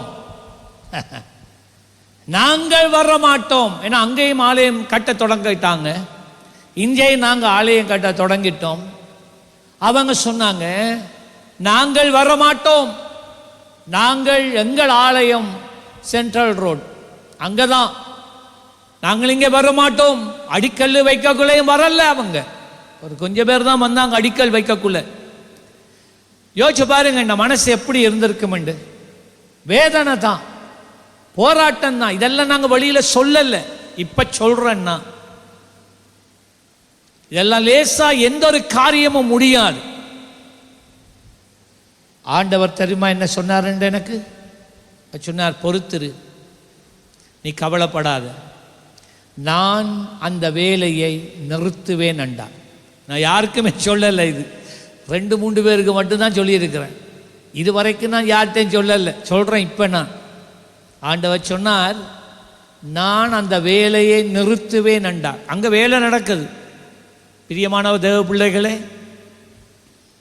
ஆண்டவர் சொல்லி 2 கிழமையால் சஜித் பிரேமதாசா அவருடைய அமைச்சிலிருந்து ராஜினாமா பண்ணினார். பிரசிடென்சிக்கு எலெக்ஷனுக்கு நிற்கிறது போச்சு. அதோட பணம் நின்றுது, வேலையும் நின்றுட்டு. இன்றைக்கு வரைக்கும் வேலை நடக்கலை. அரசாங்கம் இன்றைக்கு வரைக்கும் எங்களை கைவிட்டுட்டு. இது யார் செயல்? அரசாங்கமா? நோ, அவர் வேலையை அவர் செய்து முடிப்பார். கடந்த வருடத்திலிருந்து ஆண்ட விசேஷமாக இந்த வருஷத்தில் அவர் சொன்னார், இந்த வேலையை நீ இப்போ தொடங்குறான். இந்த வேலையை அரசாங்கம் அந்த ஆலயத்தை கட்டி கொடுக்கக்கூடாது, நீ கட்டணும்னு சொன்னார். நான் உங்களுக்கு இப்போ நான் சொல்கிறேன் தைரியமாக, அந்த ஆலயத்தை நீ கட்டணும்டா, நாங்கள் கட்டுவோம். நல்ல கையை தட்டி, இது கர்த்தருடைய வேலை, இது கர்த்தருடைய வேலை. லேசில்ல பிரியமானவர்களே. இன்றைக்கு நீங்கள் வந்து சந்தோஷமாக இருக்கிறீங்க, இருக்க கதிரை இருக்குது உங்களுக்கு. இந்த கதிரை நாங்கள் டைரெக்டாக கொழும்பில் ஆர்டர் பண்ணி எடுத்த கதிரை தெரியுமா? அது இந்த மாதிரி கதிரை நீங்கள் எந்த கடையிலும் கண்டுபிடிக்க மாட்டீங்க. ஆர்டர் பண்ணி எடுத்தோம், கொழும்புலேருந்து டைரெக்டாக நமக்கு இந்த கதிரை வந்துச்சு. இல்லை, நீங்கள் நினைக்கிற மாதிரி இல்லை. அந்த லிஃப்ட் போட்டு இருக்கிறோம். ஒரு மாதத்தில் ஒரு வருஷத்துக்கு 1.5 லட்சம் சர்வீஸுக்கு மாத்திரம் நாங்கள் கொடுக்கணும். விருப்பமோ இல்லையோ 1.5 லட்சம் தான் ஒவ்வொரு மாதம் ஒரு வருஷத்துக்கு கொடுக்குறோம் அந்த லிஃப்டை சர்வீஸ் பண்ண. லேசு நீங்கள் நினைக்கிற மாதிரி இல்லை. அங்கே சேர்ச் வேலை நடந்து கொண்டிருக்கு, அதை நான் சுமந்து கொண்டிருக்கிறேன். ஏன்னா கொஞ்ச நாட்களில் நீங்கள் எல்லாரும் சந்தோஷப்படுவீங்க, நீங்கள் எல்லாரும் களி கூறுவீங்க, அதை பார்த்து நீங்கள் கர்த்தரை மகிமைப்படுத்துவீங்க. ஆனால் கடந்து செல்ல வேண்டிய ஒரு பாதை உண்டு. நீ கையை கட்டிட்டு நீ உட்கார்ந்துட்டு இருந்தால் எதுவும் நடக்காது. நீ செயல்படணும், உன் கால் மிதிக்க வேண்டும். ஆண்டவர் என்ன சொன்னார்? கால் மிதிக்கும் தேசமெல்லாம் கர்த்தருக்கு சொந்தமாகும், கண் பார்க்கும் பூமி எல்லாம் கல்வாரி கோடி பறக்கும். எவ்வளவு போராட்டம் தெரியுமா? நீங்கள் நினைக்கிறீங்களா இதெல்லாம் லேசுண்டு? நான் சும்மா இருந்து எதுவும் நடக்காது. அதை மட்டும் மனசில் எடுங்க. எலும்பு எலும்பு சீயோனே, வல்லமைய தயாரித்துக்கோ. நீ நடந்து நிலங்களை மிதிச்சாத்தான் அந்த நிலத்தை ஆண்டவர் கொடுப்பார். நீ எழுந்து புறப்பட்டு போய் உன் கண்கள் தேசத்தை பார்த்தால்தான் ஆத்துமாக்களை கர்த்தர் உனக்கு கொடுப்பார். மாத்திரமல்ல, நீ எந்த இடத்துல கையிட்டு செய்கிறாயோ நீ எழும்ப வேண்டும். வல்லமையா எழும்பு, போய் பேசு, தைரியமா பேசு. அப்பதான் காரியங்கள் இஷ்டப்படும். இந்த வாழ்க்கையில் சும்மா போயிட்டு உட்கார்ந்துட்டு இருந்து ஒன்று நடக்காது. எஸ்ரா 7ஆம் அதிகாரம் 10ஆம் வசனம். எஸ்ராவின் வாழ்க்கை. கர்த்தருடைய வேதத்தை எஸ்ரா ஆராயவும். நல்ல கேளுங்க. முதலாவது வேதத்தை ஆராய, இரண்டாவது அதன்படி செய்ய. வேதத்தை வாசிக்கிறது உண்டு, வேதத்தை ஆராய்கிறது என்னொண்டு. மூன்றாவது வேதத்தின் படி, ஆராய்ந்த படி, படித்த படி, நீங்க இப்ப கேட்கிறபடி வாழ்றது என்னொண்டு. அவன் செய்தான். அதுக்கு ஒரு வாழ்க்கையில தீர்மானம் வேணும். வேதத்தை வாசிக்க நீ தீர்மானிக்க வேண்டும். அந்த வாசித்து படித்ததை உண்ட வாழ்க்கையில நிறைவேற்ற உனக்குள்ளே ஒரு தீர்மானம் வர வேண்டும். அதன்படி செய்யவும், இஸ்ரவேலிலே கட்டளைகளை, நீதி நியாயங்களை உபதேசிக்கவும். பாருங்க, வேதத்தை ஆராய, அதன்படி செய்ய. முதல் அவன் வாழ்ந்து காட்டான், பிறகு உபதேசிக்கிறான். உபதேசிக்கவும். எல்லாரும் வாசிங்க. எஸ்ரா தன் இருதயத்தை சொல்லுங்க பக்குவப்படுத்தினான். He decided. அவன் தன் இருதயத்தில் ஒரு தீர்மானம் எடுத்தான். நான் வேதத்தை வாசிக்க போகிறேன், நான் வேதத்தை படிக்க போகின்றேன், இந்த வேதத்தில் என்ன சொல்லுதோ நான் அதை செய்ய போகிறேன். தீர்மானம். சிலர் தீர்மானம் எடுப்பீங்க, ஆனா இன்னும் செயல்படாம இருக்கிறீங்க. அதுதான் உங்களோட வாழ்க்கை ஒரே நிலையில இருக்கு, எழும்புதே இல்லை. பார்த்தீங்களா?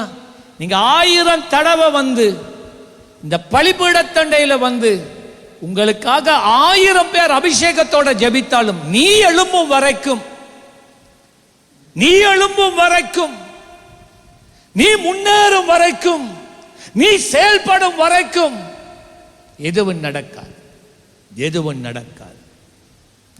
சங்கீதம் 119 164வது வசனம்.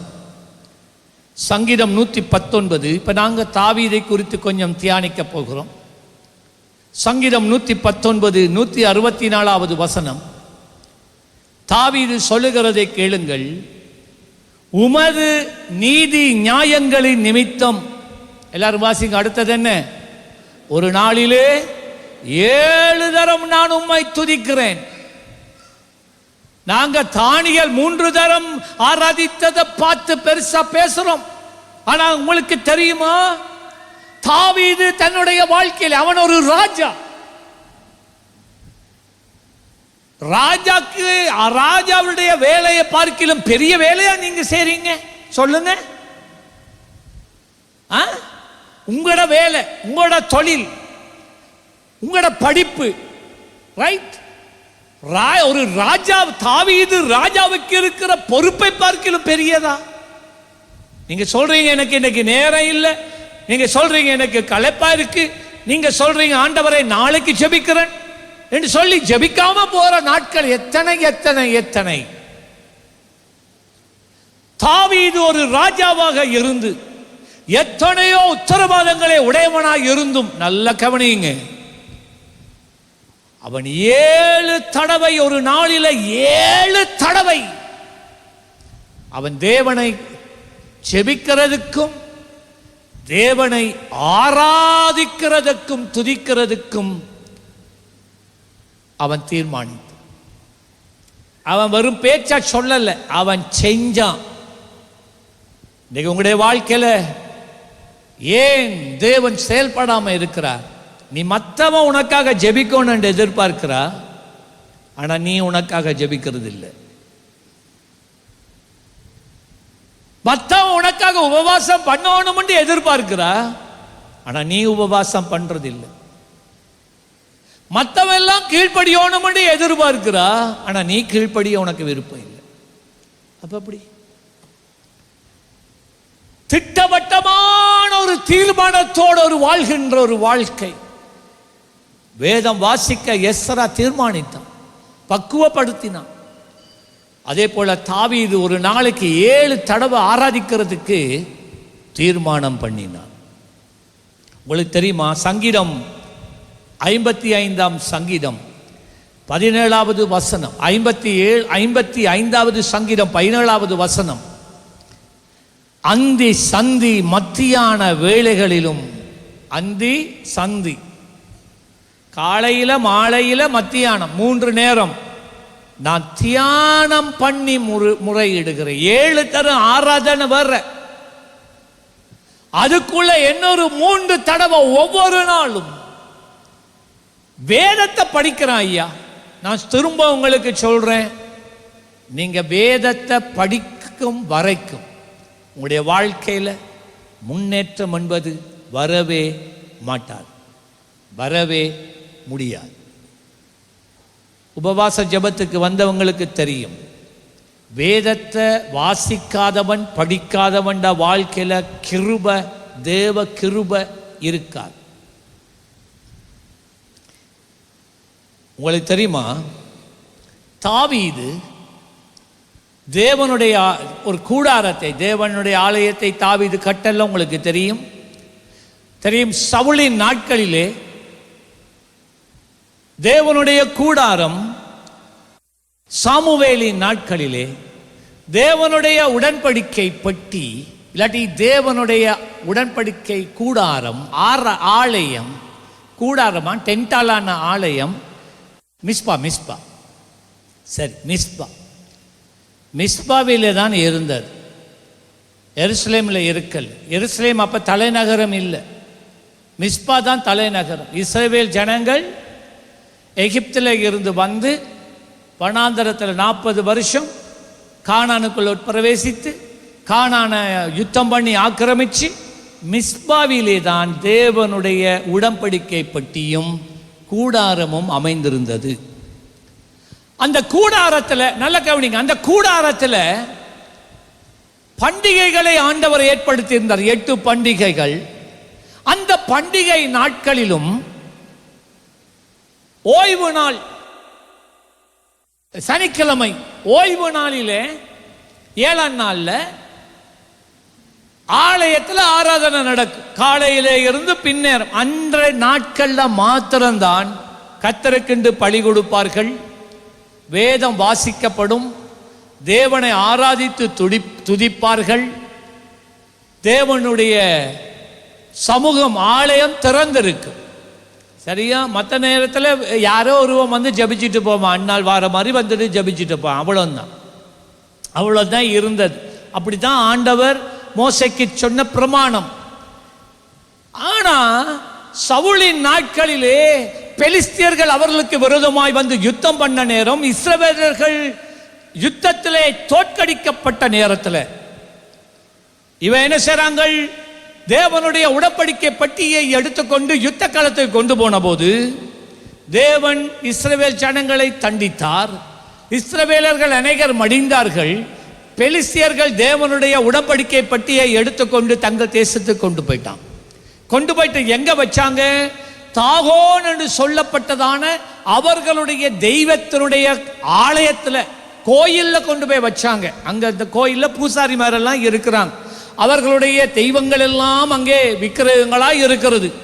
காலையிலே இவர்கள் வந்து பார்த்தபோது அவர்கள் மிகவும் முக்கியமாய் அவர்கள் சேவித்த ஒரு தெய்வத்தினுடைய பேர் தாகோன். அந்த தாகோன் தெய்வத்தின் சிலை இந்த உடன்படிக்கை பட்டிக்கு முன்னால விழுந்து கடந்தது. ஏதோ தற்செயலா விழுந்துட்டு என்று சொல்லி கோயிலை பரிசுத்தம் பண்ணி அந்த பூசாரிமார் திரும்பவும் அந்த சிலையை நிமித்தி வச்சு போயிட்டான். அடுத்த நாள் வந்து பார்த்தா திரும்பவும் அந்த சிலை தேவனுடைய பட்டிக்கு முன்பதாக விழுந்து தலை வேற, 2 கை வேற, 2 கால் வேற, முண்டை மட்டும் இருந்துச்சு. பயந்தார்கள், ஐயோ என்றார்கள். அதே நேரத்திலே பெலிஸ்தியருடைய தேசத்திலே தேவன் மூலவியாதியை கொடுத்தார். 1000 கணக்கான ஜனங்கள் மரித்து போனார்கள். பிள்ளைகள் இருந்து முதியோர் வரைக்கும் பயந்தார்கள். ஐயோ, இதை வைக்க முடியாது என்று சொல்லிக்கொண்டு இதை ஒரு கரத்தையிலே போட்டு அனுப்பினார்கள். அந்த கரத்தை அபிதனதாப் என்று சொல்லப்பட்ட ஒரு மனிதன் வீட்டில் வந்து அதை வைத்து தேவனுடைய உடன்படிக்கை பற்றி பிடிக்கப்பட்டு சுமார் 20 வருடங்கள் என்ன அந்த பெட்டியில தான் தேவ பிரசன்னை இருந்தது. 20 வருடங்கள் அந்த பெட்டி அபிதனதாப்பினுடைய வீட்டில் தான் இருந்துச்சு. ஆண்டவர் அவர்களை ஆசீர்வதித்தார். ஓகேயா?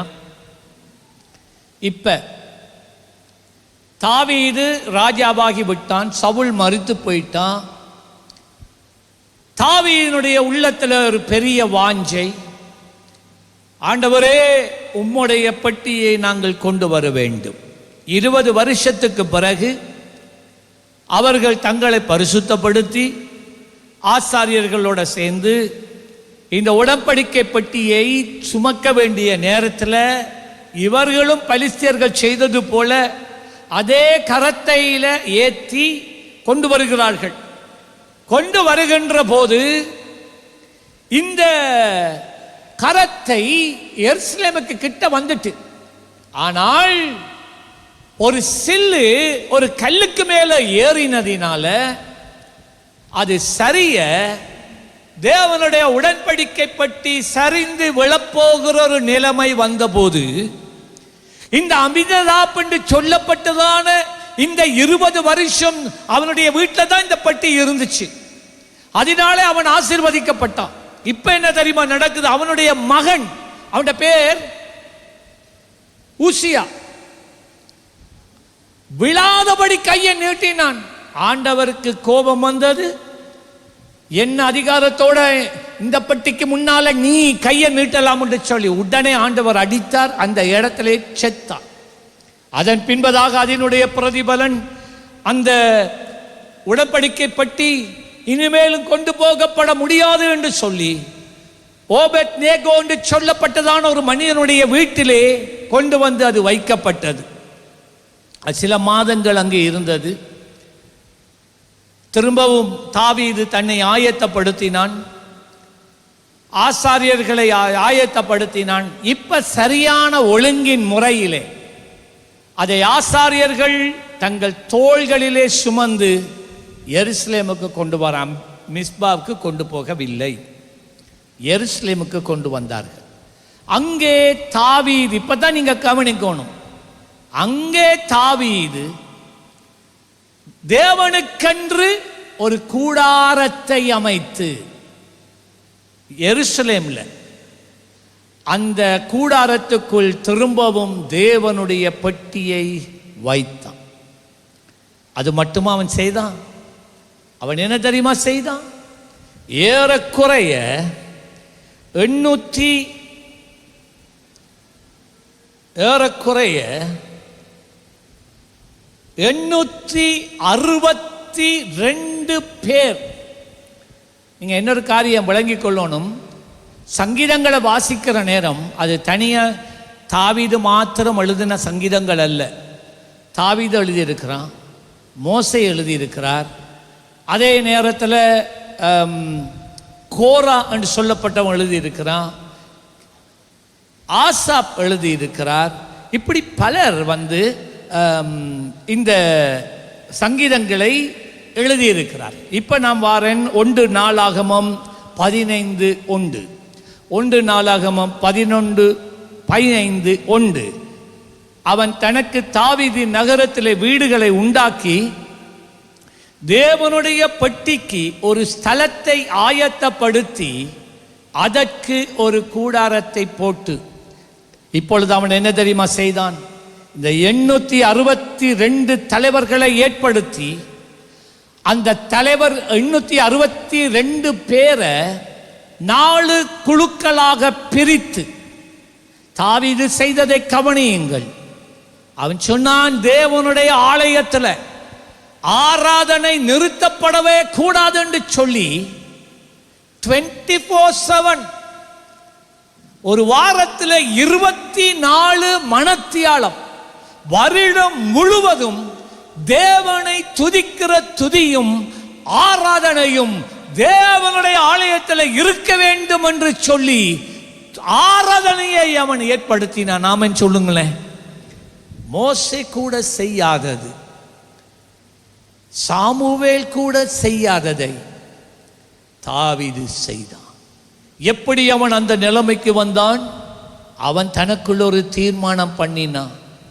மோசேக்கு ஆண்டவர் வெளிப்படுத்தினது இருக்கட்டும், மற்றவர்களுக்கு தேவன் வெளிப்படுத்தினது இருக்கட்டும், ஆனால் என்னுடைய உள்ளம் தேவனுக்காக இயங்குகிறது என்று அவன் ஒரு நாளிலே 7 தடவை தேவனை ஆராதிக்க தீர்மானித்தான். அந்த ஆராதனை தான் 3 தடவை ஒரு நாளிலே வேதத்தை படிப்பான். இந்த ஆராதனையும் இந்த வேத படிப்பும் தான் அவனுடைய வாழ்க்கையிலே அவனை அடுத்த நிலைக்கு கொண்டு போகிறது. என்ன? ஏன் என்னால ஒரு நாளைக்கு 7 மணத்தியாலம் தேவனை ஆராதிக்க முடியுமானால், ஏன் தேவனுடைய ஆலயத்திலே 7 நாட்களும் 24 மணத்தியாலமும் ஆராதனை இருக்கக்கூடாது என்று சொல்லி லேவியர்களை ஏற்படுத்தினான், ஆசாப்பை ஏற்படுத்தினான், கோரேகை ஏற்படுத்தினான், கிதியோன் கெர்ஷோனை அவன் ஏற்படுத்தினான். குறிப்பிட்டு 862 பேரை ஏற்படுத்தி அவர்களை 4 குழுக்களாய் பிரித்து தேவனுடைய ஆலயத்தில் இடைவிடாத ஆராதனையை அவன் ஸ்தாபித்தான். நாம சொல்லுங்களேன், அல்லேலூயா. இப்ப என்ன நடக்குது என்று பாருங்க. தேவன் இப்ப இன்னொரு நிலைக்குள்ளே அவனை கொண்டு போகிறார். நான் இதை முதல் வாசிச்சுட்டு நான் அடுத்த பகுதிக்கு போகிறேன். 1 நாளாகமம் 15ஆம் அதிகாரம் 5 முதல் 10 வசனம். ஏன்னா நீங்க இதெல்லாம் அறிஞ்சிருக்க வேண்டும். லேவியராகிய கோகாத் புத்திரரில் பிரபுவாகிய ஊரியேலையும் அவன் சகோதரனாகிய 120 பேர், என்னதான் இந்த 862 பேர் இதில் தான் சேர்றாங்க. அந்த குடும்பத்தில் 120 பேரையும் மேராரியின் புத்திரரில் பிரபுவாகிய ஆசாவையும் அவன் சகோதரராகிய 220 பேரையும். 3வது கெர்சோன். பேரை மட்டும் வச்சிருவாங்க பைபிள்ல இருந்து, பே போல வாழ்ந்துட்டு போறது. பிறகு பேர் மட்டும் பைபிள்ல, ஆனா வாழ்றது பே போல. கெர்சோன் புத்திரரில் பிரபுவாகிய யோவேலையும் அவன் சகோதரனாகிய 130 பேரையும் சேர்த்தான்.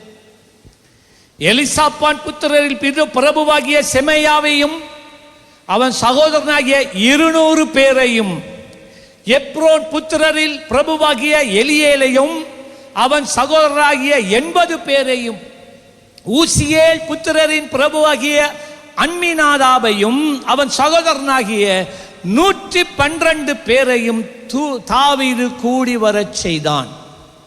இந்த பைபிள்ல இருக்கிற பேரை தானே உங்களோட பிள்ளைகளுக்கு வச்சிருக்கிறீங்க. கையை தூக்கி ஜபிக்கிறான் இல்லையே, பாத்தீங்களா உங்களோட பிள்ளை?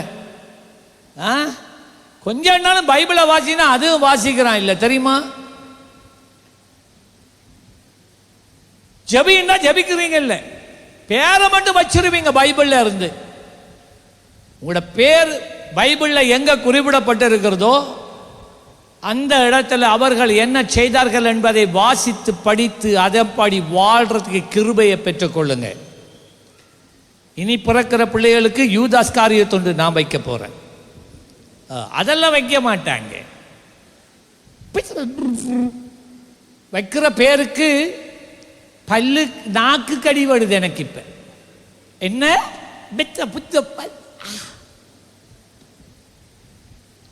இங்கிலீஷ் பேர், அவன் தூசணம் கதைச்சு காய்ச்சி இங்கிலீஷ்ல வச்சான் பேரு. அந்த பேரை எடுத்துட்டு உங்களோட பிள்ளைகளுக்கு நீங்க வைக்க ஞானமா புத்தியா நடந்து கொள்ளுங்க. 1 நாளாகமம் 16ஆம் அதிகாரம் 4ஆம் வசனம். இஸ்ரவேலின் தேவனாகிய கர்த்தரை பிரஸ்தாபம் பண்ணி துதித்து புகழுகிறதற்கு கர்த்தருடைய பெட்டிக்கு முன்பதாக சேவிக்கத்தக்கதாக. இப்ப நல்லா கேட்கணும், சேவிக்கிறது என்றால் என்ன தெரியுமா? அந்த இடத்துல புத்தகத்தோட புத்தக சுருளோட ஆராதிக்கிற நேரம் நோட்ஸ் எடுக்கிறதுக்கு ஆட்களை ஏற்படுத்தினான். விளங்கிட்டா? ஆராதனை நேரத்தில் அப்பப்போ எல்லாம் பாட்டு பாடுற நேரத்தில் இந்த பாடல்கள் தீர்க்க தரிசனமாய் மாற ஆரம்பிச்ச. பாத்தீங்களா பரிமாணம் எப்படி உயர்ந்து போகுது?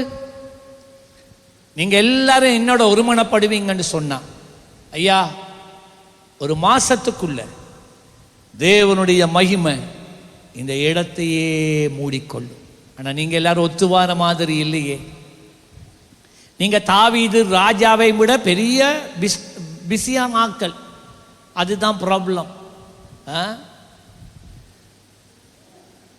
5ஆம் 6ஆம் வசனம் எங்க? 1 நாளாகமம் 16:5-6. அவர்களில் ஆசாப் தலைவனும் சகரியா அவனுக்கு 2ஆவதுமாய் இருந்தான். ஏயேல், செமேராமோத், எகியேல், மத்தியா, எலியாப், பெனாயா, ஓபெத்-ஏதோம், ஏயேல் என்பவர்கள் தம்பூரு சுரமண்டலம் என்னும் கீத வாக்கியங்களை வாசிக்க. அதுக்கென்று ஒரு வேற செக்ஷன். ஆசாப் கைத்தாளம், தப்லாவா, மேளமா, டோல்கியா, என்னது தவிலா என்னவோ, அதுக்கு ஒரு வேற செக்ஷன். ரைட். பெனாயா, யகாசியேல் என்னும் ஆசாரியர் எப்போதும் தேவனுடைய உடன்படிக்கை பெட்டிக்கு முன்பதாக பூரியைகள், ட்ரம்பட், சாக்ஸோபோன், கிளார்னட், ஃப்ளூட் அதை வாசிக்கிறதுக்கு இன்னொரு செக்ஷன். எப்படி இருந்திருக்கு யோசிச்சு பாருங்க. அந்த ஆராதனை 24 மணத்தியாலமும் ஐயா ஆராதனை தான். ஆராதனை பெருவெள்ளம். அவர்கள் நியமிக்கப்பட்டார்கள். இப்ப பாருங்க எந்த இடத்துல வெளிப்பாடு வருது, எங்கே தேவன் பரலோகத்தின் ரகசியங்களை வெளிப்படுத்துகிறார் என்றால், எங்கே இடைவிடாத ஆராதனை இருக்கிறதோ. நீங்க எல்லாரும் சொல்றீங்க, ஆண்டவரே தரிசனம் தாரும், ஆண்டவரே சுப்பன மூலமா பேசும், ஆண்டவரே எனக்கு தீர்க்க தரிசனமா என்னோட பேசும், ஆண்டவரே என் சத்தம் கேட்கட்டும், உம்முடைய சத்தம் நான் கேட்கட்டும், நான் பரலோகத்தை பார்க்கட்டும். பார்க்கலாம், ஆண்டவர் நிச்சயமா அந்த அனுபவத்தை கொடுப்பார். ஆனால் எங்கே அந்த அனுபவங்களை அவர் கொடுக்கிறார் தெரியுமா? ஆராதனை. அரமணத்தியால் ஆராதனை இல்லை, ஒரு மணத்தியால் ஆராதனை இல்லை, இடைவிடாத ஆராதனை. தானியேலுக்கு அவ்வளோ பெரிய வெளிப்பாட்டை கொடுத்தார், கடைசி கால வெளிப்பாட்டு. எங்க?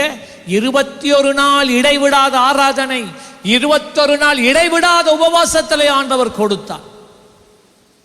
எங்கே ஆராதனை இருக்கிறதோ, எங்கே வேதத்தை ஆராய்கிற ஜனங்கள் இருக்கிறார்களோ, எங்கே எப்பொழுதும் தேவனை துதிக்கிற துதி இருக்கிறதோ, அந்த இடத்திலே தேவனுடைய வெளிப்பாடுகள் தீர்க்க தரிசனமாய் இறங்க ஆரம்பிக்கும். அதுக்காகத்தான் தாவீது என்ன தெரியுமா செய்தான்?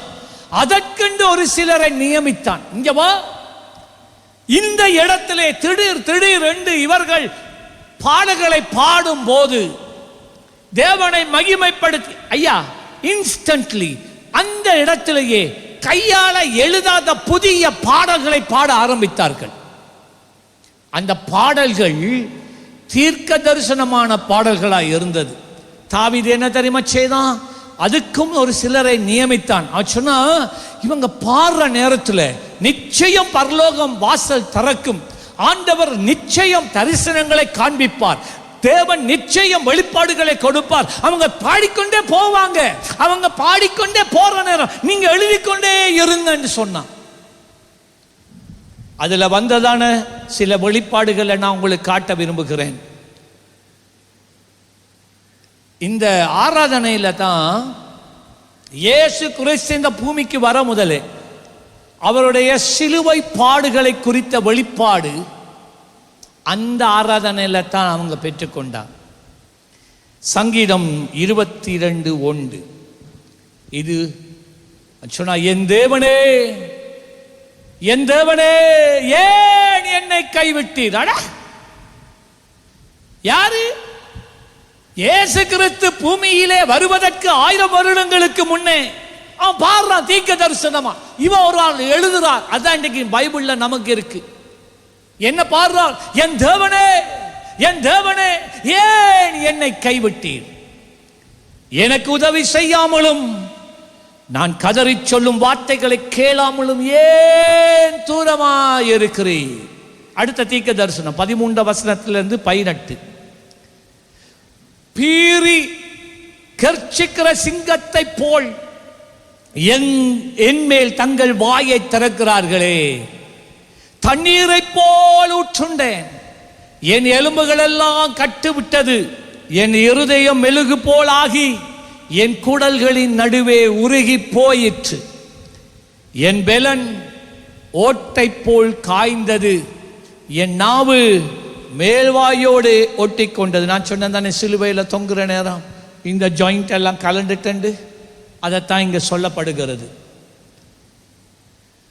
குடல் ஒட்டி கொண்டது என்று சொன்னாமே, தொங்குற நேரத்தில் சுவாசிக்க முடியாமல் இருந்தது என்று சொன்னனே, உதடு மேல் நாசியோட ஒட்டி கொண்டது என்று சொல்லப்படுகிறதே, அதான் சொன்ன தாகம் தாகம் என்று, அதான் தாகமாய் இருக்கிறேன் என்று கதறினார். ஐயா, இயேசு சிலுவையில் ஏற முதல் 1000 வருடங்களுக்கு முன்னே ஆராதனையில வெளிப்பாடு இயேசுவை குறித்து வந்துட்டு, நாய்கள் என்னை சூழ்ந்திருக்கிறது, பொல்லாதவர்கள் கூட்டம் என்னை வளைந்து கொண்டது.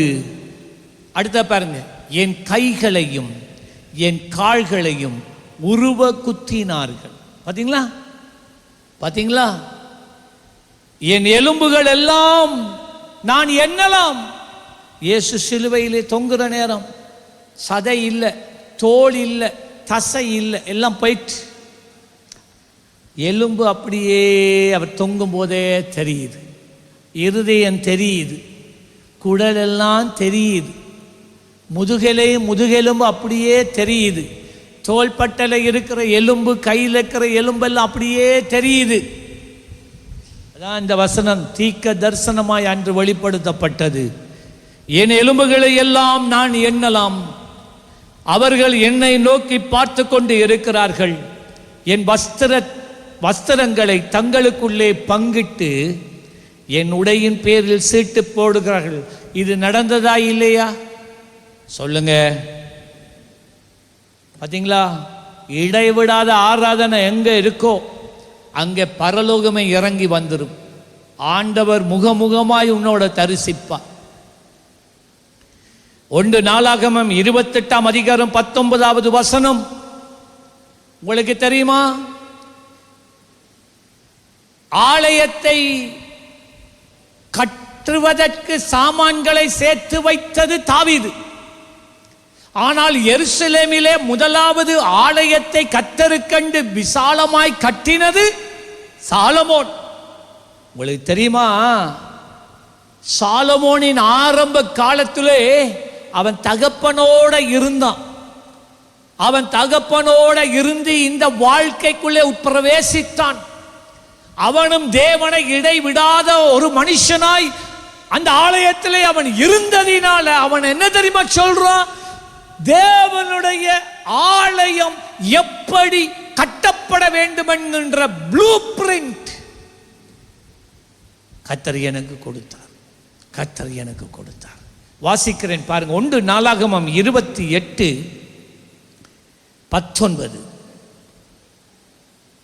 இந்த மாதிரியின்படி சகல வேலைகளும் எனக்கு தெரியப்படுத்த இவையெல்லாம் கர்த்தருடைய கரத்தினால் எனக்கு எழுதி கொடுக்கப்பட்டது என்ற மணிக்கும். இது சாலமோன் இல்ல, தாவீது சொல்றோம். இந்த ஆலயம் கூடாரம் எப்படி இருக்கணும்னு ஆண்டவர் எனக்கு சொல்லிட்டார். ஆராதனையில் நீ எப்படி இந்த வீடு கட்டணுமா, எப்படி கட்டணும்னு பிளான் அவர் உனக்கு தருவார். ஐயா, ஆர்கிடெக்ட் பிளான். ஆமா, சர்ச் கட்டுறீங்களா? ஆர்கிடெக்ட் பிளான் கர்த்தர் கொடுப்பார், வெளிப்பாட்டில் கொடுப்பார். ஆராதனையின் மகிமை. சாலமோனும் முன்னே சொன்னது போல தேவனை தாவீதை போல ஆராதித்தான். 2 நாளாகமம் 2ஆம் அதிகாரம் 41வது வசனம். இதோ என் தேவனாகிய கர்த்தருக்கு முன்பதாக சுகந்த வர்க்கங்களில் தூபம் காட்டுகிறதற்கும் சமூகத்து அப்பங்களை எப்பொழுதும் வைக்கிறதற்கும் காலையிலும் மாலையிலும் ஓய்வு நாட்களிலும் மாத பிறப்புகளிலும் எங்கள் தேவனாகிய கர்த்தரின் பண்டிகைகளிலும் இஸ்ரவேல் நித்திய காலமாக செலுத்த வேண்டிய சர்வாங்க தகன பலிகளை செலுத்துவதற்கும் அவருடைய நாமத்துக்கு ஒரு ஆலயத்தை கட்டி அதை அவருக்கு பிரதிஷ்டை பண்ணும்படி நான் எத்தனித்திருக்கிறேன். சாலமோன் சொல்றான். ஒரு இலக்கோட சாலமோன் வாழ்ந்தான். என்ன? நான் தேவனுக்கு ஒரு ஆலயத்தை கட்டுவேன். எங்க அப்பா தாவீதுக்கு ஆண்டவர் இந்த ஆலயத்தினுடைய ப்ளூ பிரிண்டை கொடுத்தார். அதே போல நான் கட்டி முடிப்பேன். ஒரு நோக்கத்தோட வாழுங்க, ஒரு திட்டத்தோட வாழுங்க, தேவனுக்காக ஏதாவது ஒரு காரியத்தை சாதிக்கும்படிக்காக வாழுங்க. 1 ராஜாக்கள் 9ஆம் அதிகாரம் 25வது வசனத்தில் சாலமோன் கர்த்தரின் ஆலயத்தை முடித்த பின்பு அவருக்கு கட்டின பலிபீடத்தின் மேல் வருஷத்தில் 3 முறை சர்வாங்க தகன பலிகளை சமாதான பலிகளையும் விட்டு கர்த்தரின் சந்நிதியில் இருக்கிற பலிபீடத்தின் மேல் தூபம் காட்டி வந்தான். சரியா? தானியேல் ஆவியில உணர்றான். தேவன் எரேமியாவுக்கு கொடுத்த தீர்க்க தரிசனத்தை நிறைவேற்றுகிறார் என்று உணர்ந்தான். தானியேல் 9ஆம் அதிகாரம் என்ன தெரியுமா செய்தான்? அவன் ராஜாவின் அரண்மனையில தான் அவன் வேலை செய்தான். அங்கதான் வாழ்ந்தான். 92 வருஷம் உயிரோட இருந்தான். அவன் உள்ளத்தில் அவன் தீர்மானிச்சான். என்ன தீர்மானிச்சான் தெரியுமா? ராஜாவின் போஜனத்தினால் தீட்டுப்படாத படிக்கு அவன் தனக்குள்ளே ஒரு தீர்மானம் பண்ணி கொண்டான். He purposed in his heart. இருதயத்தில் ஒரு தீர்மானம். நான் வெறும் இறைச்சி சாப்பிட மாட்டேன், மீன் சாப்பிட மாட்டேன், கோழி சாப்பிட மாட்டேன், வேறு எந்த ஒரு மிருகத்தை நான் சாப்பிட மாட்டேன். ஏண்டா மிருகங்கள் இவைகள் எல்லாம் சமைக்கப்படுவதற்கு முன்னே அந்நிய தேவர்களுக்கு படைக்கப்பட்டது. அதால தான் அவன் சொன்னான், இல்லை இது தீட்டு. நான் தானியங்கள். நான் சொன்னான், நான் தானியம் மாத்திரம் மரக்கறி மாத்திரம் நான் சாப்பிடுறேன், அந்நிய தேவர்களுக்கு அவைகள் படைக்கப்படவில்லை. தீர்மானம். அவன் விசேஷித்தவனாய் மாறினான். அப்போஸ்தலர் 19ஆம் அதிகாரம் 21வது வசனத்தில் பவுல் பிலிப்பு என்று சொல்லப்பட்டதான ஒரு சுவிசேஷ கண்ட வீட்டுக்கு போறான். அங்கே தேவன் பலத்த காரியங்களை செய்தார். அப்பொழுது யூதேயாவிலே இருந்து ஒரு தீர்க்கதரிசி வருகிறான். அந்த தீர்க்கதரிசி என்ன செய்கிறான்? கொடியில இருந்த ஒரு உடுப்பை எடுத்து கொண்டு வந்து தன் கையையும் கட்டி அந்த உடுப்பால காலையும் கட்டிட்டு சொல்றான், தீர்க்க தரிசனமா, இதோ கர்த்தர் சொல்லுகிறார், இந்த உடுப்பு யாருடையதோ அந்த மனிதன் அவனுடைய என்ன கையை கட்டி இருக்கிறது போல கைகள் கட்டப்பட்டவனாய் கால்கள் கட்டப்பட்டவனாய் மிகுந்த பாடுகள் மிகுந்த அடிகளுக்கூடாக போக போகிறான் என்று தீர்க்க தரிசனம் உரைத்தான். யார உடுப்பு தெரியுமா? அது வேற யாரும் இல்லை, பவுல்ட. அப்போ அங்கே இருக்கிறதான விசுவாசிகள் ஊழியர்கள் எல்லாம் பவுல்ல பிடிச்சி கெஞ்சி கதறி குளாரி சொன்னாங்க, ஐயோ பவுல் போக வேண்டாம், எருசலேமுக்கு போக வேண்டாம் என்று கதறினார்கள். பவுல் என்ன தெரியுமா சொன்னான்? அப்போஸ்தலர் 21:10-15, நாங்கள் அநேக நாள் அங்கே தங்கி இருக்கையில் அகபு என்னும் பேர் கொண்ட ஒரு தீர்க்கதரிசி யூதாவிலே இருந்து வந்தான். அவர் எங்களிடத்திலே வந்து பவுலின் கச்சையை எடுத்து தன் கைகளையும் கால்களையும் கட்டிக்கொண்டு, இந்த கச்சையை உடையவன் எருசலேமில் உள்ள யூதர் எவ்விதமாய் கட்டி புறஜாதியார் கையிலே ஒப்புக் கொடுப்பார்கள் என்று பரிசுத்த ஆவியானவர் சொல்லுகிறார் என்றார். 12ஆம் வசனம், இவைகளை நாங்கள் கேட்ட பொழுது எருசலேமுக்கு போக வேண்டாம் என்று நாங்கள் அவ்விடத்தாரும் அனைவரும் வேண்டிக் கொண்டோம். 13ஆம் வசனத்தை கேளுங்க.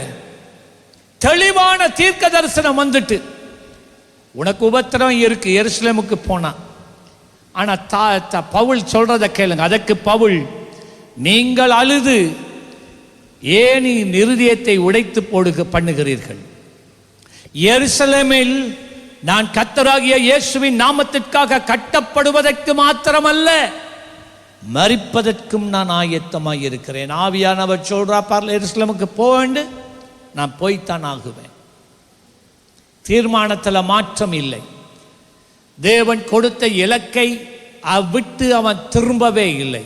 அருமையான தேவ பிள்ளையே, எத்தனை உபத்திரவம் வரட்டும், எத்தனை நெருக்கம் வரட்டும், எத்தனை இழப்புகள் வரட்டும், எத்தனை சவால்கள் வரட்டும், நீ தேவனுக்காக ஒரு காரியத்தை சாதிக்கும்படிக்காய் எழுந்திருக்க வேண்டும் என்று தாழ்மையுடன் கேட்டுக்கொள்கிறேன். ஆதியாகமம் 22ஆம் அதிகாரம் 3வது வசனத்தில் ஆண்டவர் ஒரு நாள் ஆபிரகாம் இடத்திலே வந்தார். அவர் சொன்னார், ஆபிரகாம் எப்படி இருக்கிறா? சுகமா இருக்கிறேன் ஆண்டவரே.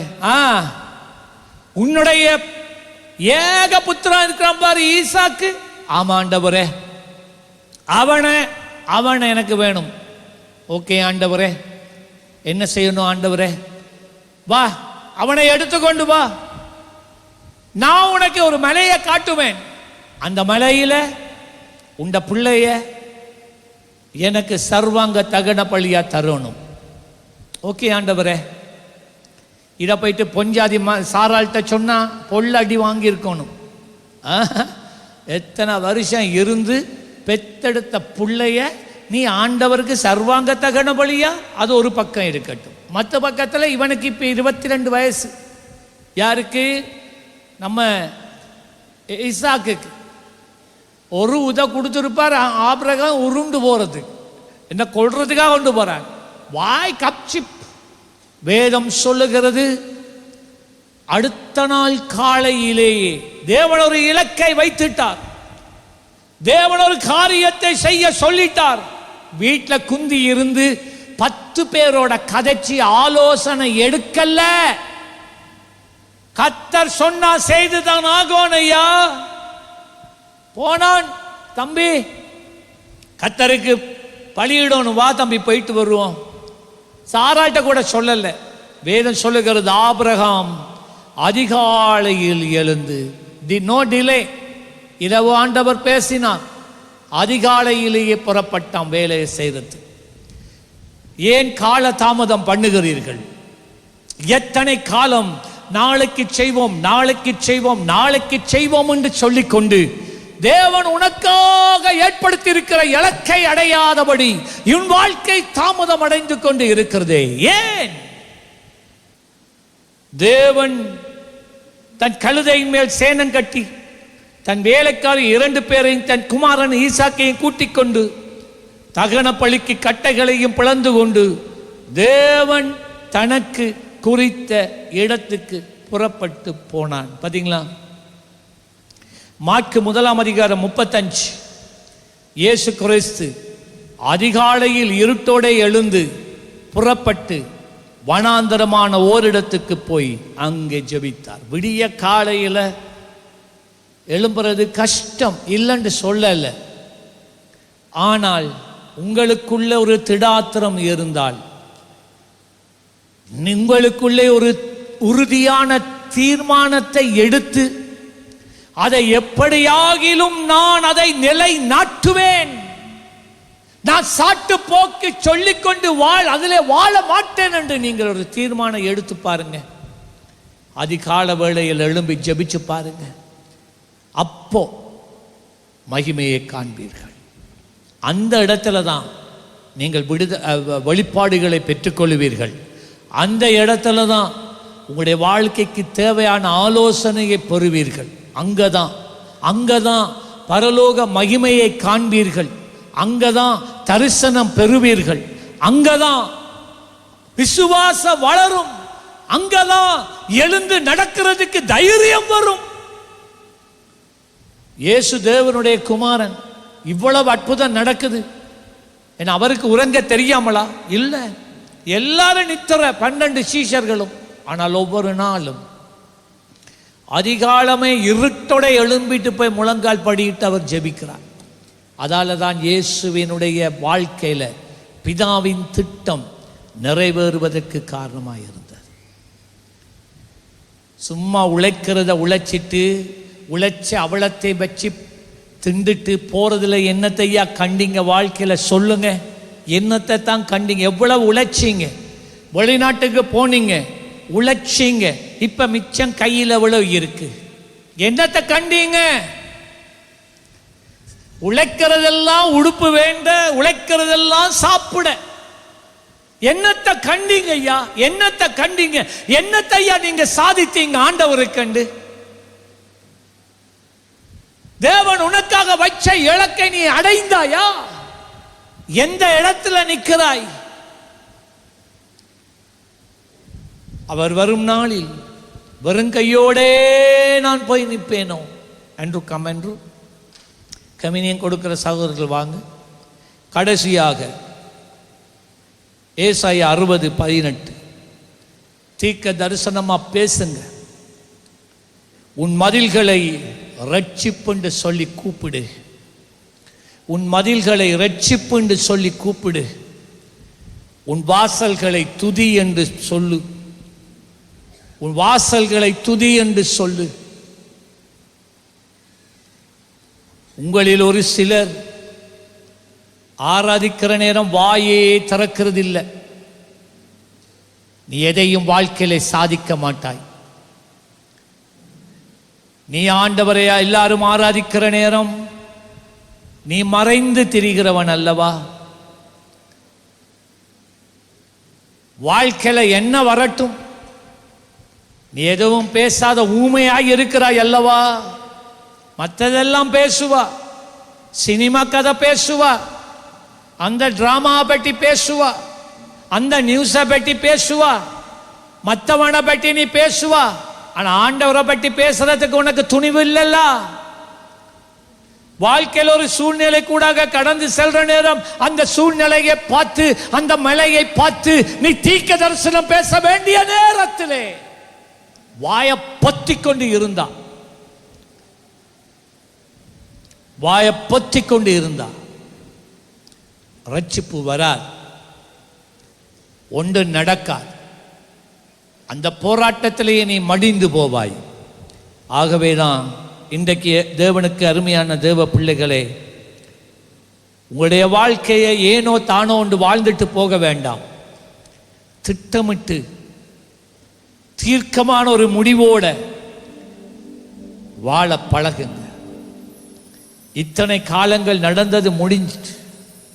செய்யணும் பாஸ்டர், செய்யணும் பாஸ்டர், வரணும் பாஸ்டர், நான் வருவேன் பாஸ்டர், வருவேன். எத்தனை வருஷம் இதே கதையை பேசிக்கொண்டு இருக்கிறீங்க நீங்க? என்ன மூளை அப்செட்டா உங்களுக்கு? உங்களுக்கு மூளை அப்செட்டா? மூளை அப்செட்டான நாட்கள் தான் ஒரே கதையை திரும்பி திரும்பி பேசுவாங்க, ரெக்கார்டர் போல. இன்றைக்கு நீங்க என்ன பேசுறீங்க? மற்ற கதையெல்லாம் நல்லா பேசுவீங்க, ஆனா தேவனை சார்ந்த காரியங்கள்ல திரும்பி திரும்பி ஒரே ஒரு காரியம் தான் பேசிக்கொண்டு இருக்கிறீங்க. செய்யணும் பாஸ்டர், நான் ஜெபத்துக்கு வரணும் பாஸ்டர், நான் உபவாசிக்கணும் பாஸ்டர், நான் அதிகாலையில் எழுமோணும் பாஸ்டர், செய்வன் பாஸ்டர், செய்வன். எத்தனை வருஷம் இப்படியே கடத்திட்டீங்கன்னு யோசிச்சு பாருங்க. ஊழியம் செய்வன் பாஸ்டர், ஊழியம் செய்யணும் பாஸ்டர். ஐயா, இயேசு சீக்கிரம் வருகிறார். நீ எதை சாதித்தாய்? என்னத்தை சாதித்தாய்? விழுந்து விழுந்து உழைச்சிய, விழுந்து விழுந்து வீடு கட்டினீங்க. சாகுற நேரம் என்ன செய்வார்கள்? வீட்டை விட்டே வீட்டோடைய சாவாய், எல்லாத்தையும் இழந்துட்டு தான் சாவாய். கொழும்புல 2-3 நாட்களுக்கு முன்ன வயோதிபர்கள், மூல வளர்ச்சி குன்றினவர்கள்,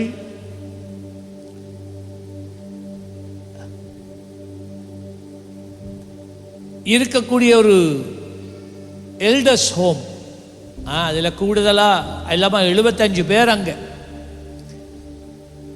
எல்டர்ஸ் ஹோம். அதில் ஏறக்குறைய 45 பேருக்கு கொஞ்சம் மூளை வளர்ச்சி குறைய,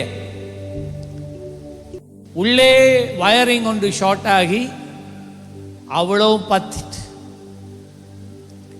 7 மாணவர்கள் மாத்திரம் வெளியில ஓடி வந்தாங்க. மிச்சவங்க பார்த்திருக்க எரிந்து போனாங்க.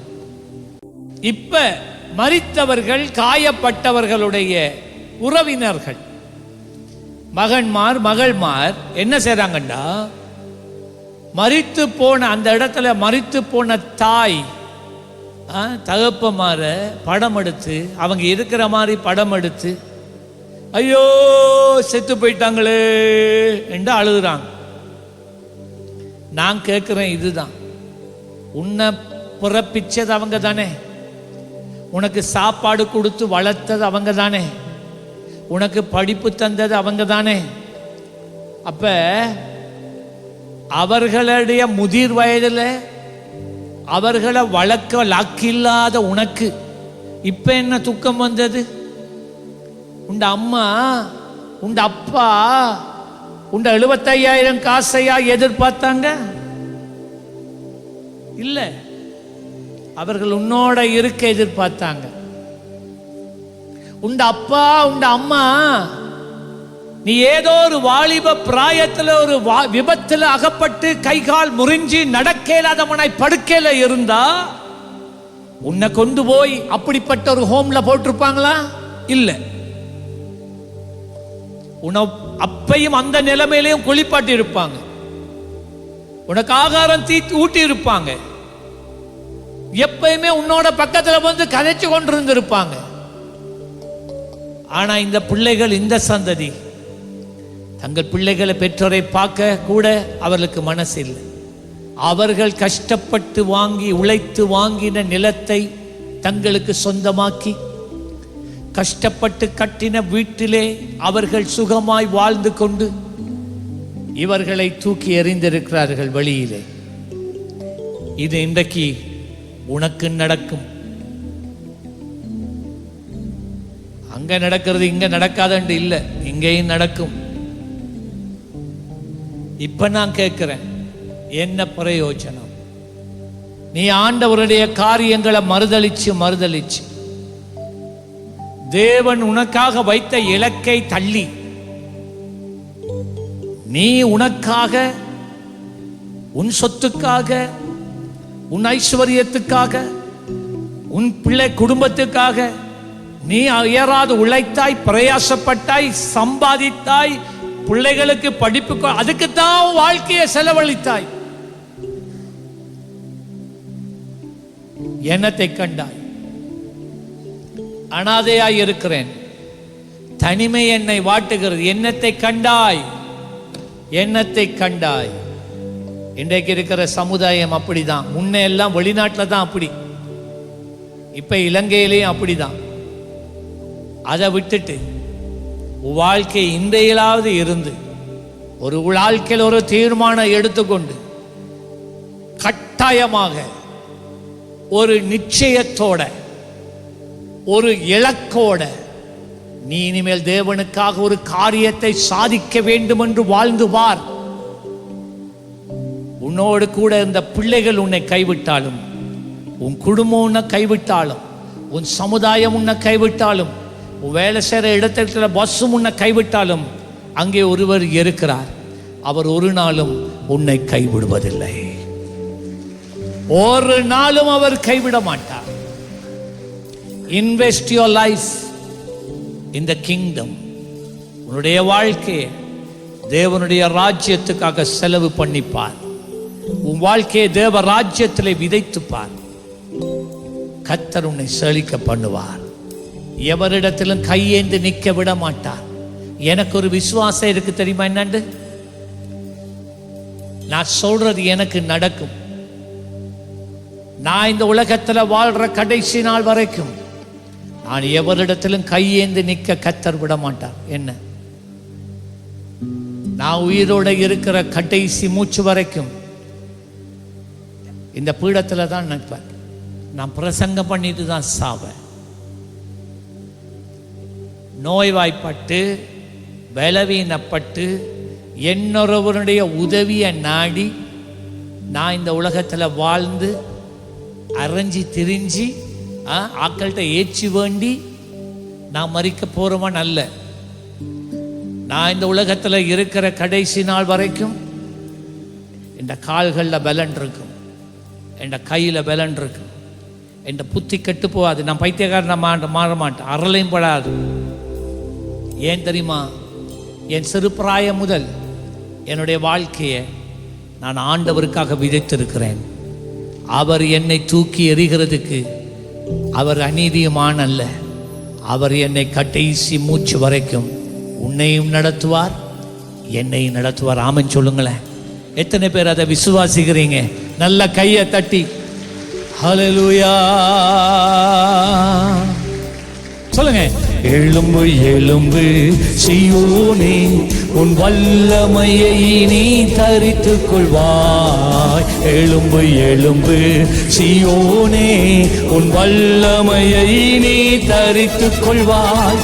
தூசியை உதறி எழுந்திடுவாய், கட்டுகள் அவிழ்த்து எழுந்திடுவாய். தூசியை உதறி எழுந்திடுவாய், கட்டுகள் அவிழ்த்து எழுந்திடுவாய். எழும்பு எழும்பு சீயோனே, உன் வல்லமையை நீ தரித்துக் கொள்வாய். எழும்பு எழும்பு எல்லாரும். விலையின்றி நீ விற்கப்பட்டாய், பணமின்றி மீட்கப்பட்டாய். விலையின்றி நீ விற்கப்பட்டாய், பணமின்றி நீ மீட்கப்பட்டாய். எழும்பு எழும்பு சீயோனே, உன் வல்லமையை நீ தரித்துக் கொள்வாய். எழும்பு எழும்பு சீயோனே, உன் வல்லமையை ஆவியின் வரங்களை தரித்திடுவாய். விசுவாச கேடயம் எடுத்திடுவாய். ஓ சொல்லுங்க சொல்லுங்க சொல்லுங்க சொல்லுங்க. விசுவாச கேடயம் எடுத்திடுவாய். எழும்பு எழும்பு சீயோனே, உன் வல்லமையை நீ தரித்துக் கொள்வாய். எழும்பு எழும்பு சீயோனே, உன் வல்லமையை. சத்துவத்தின் வல்லமை பெறப்படுவாய், சாத்தானி சேனையை ஜெயித்திடுவாய். சாத்தானின் சேனையை ஜெயித்திடுவாய். எழும்பு எழும்பு சீயோனே, உன் வல்லமையை நீ தரித்துக் கொள்வாய். எல்லாரும் கையை தட்டிக்கொண்டு எல்லாரும் எல்லாரும் எல்லாரும் எல்லாரும் உற்சாகமா சத்தம் வரணும். அல்லேலூயா. அந்த காலங்களில் எங்களுக்கு பெரிய இன்ஸ்ட்ருமெண்ட்ஸ் இருக்குல்ல, எங்கள்கிட்ட இருந்த பெரிய இன்ஸ்ட்ருமெண்ட்ஸ் இந்த கைத்தாளம். மாமன் சொல்லுங்களேன், நல்ல கையை தட்டுங்க பார்ப்போம். அல்லேலூயா. இந்த சத்தம் வரணும் கை தட்டுற நேரம். இப்படி இப்படி தட்டுறது கை தட்டுறதல் இல்லை, சரியா கை கொட்டணும் இருக்கு பார்த்தீங்களா?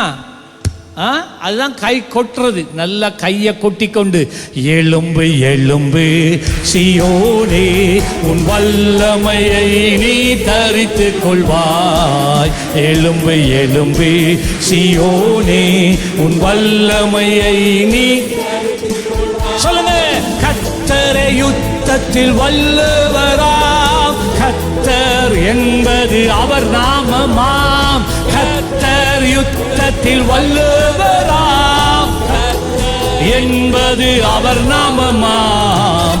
எழும்பு எழும்பு சீயோனே, உன் வல்லமையை நீ எழும்பு எழும்பு சீயோனே. Hallelujah, hallelujah, hallelujah. சொல்லுங்க மகிமையே. Hallelujah, hallelujah, hallelujah, hallelujah.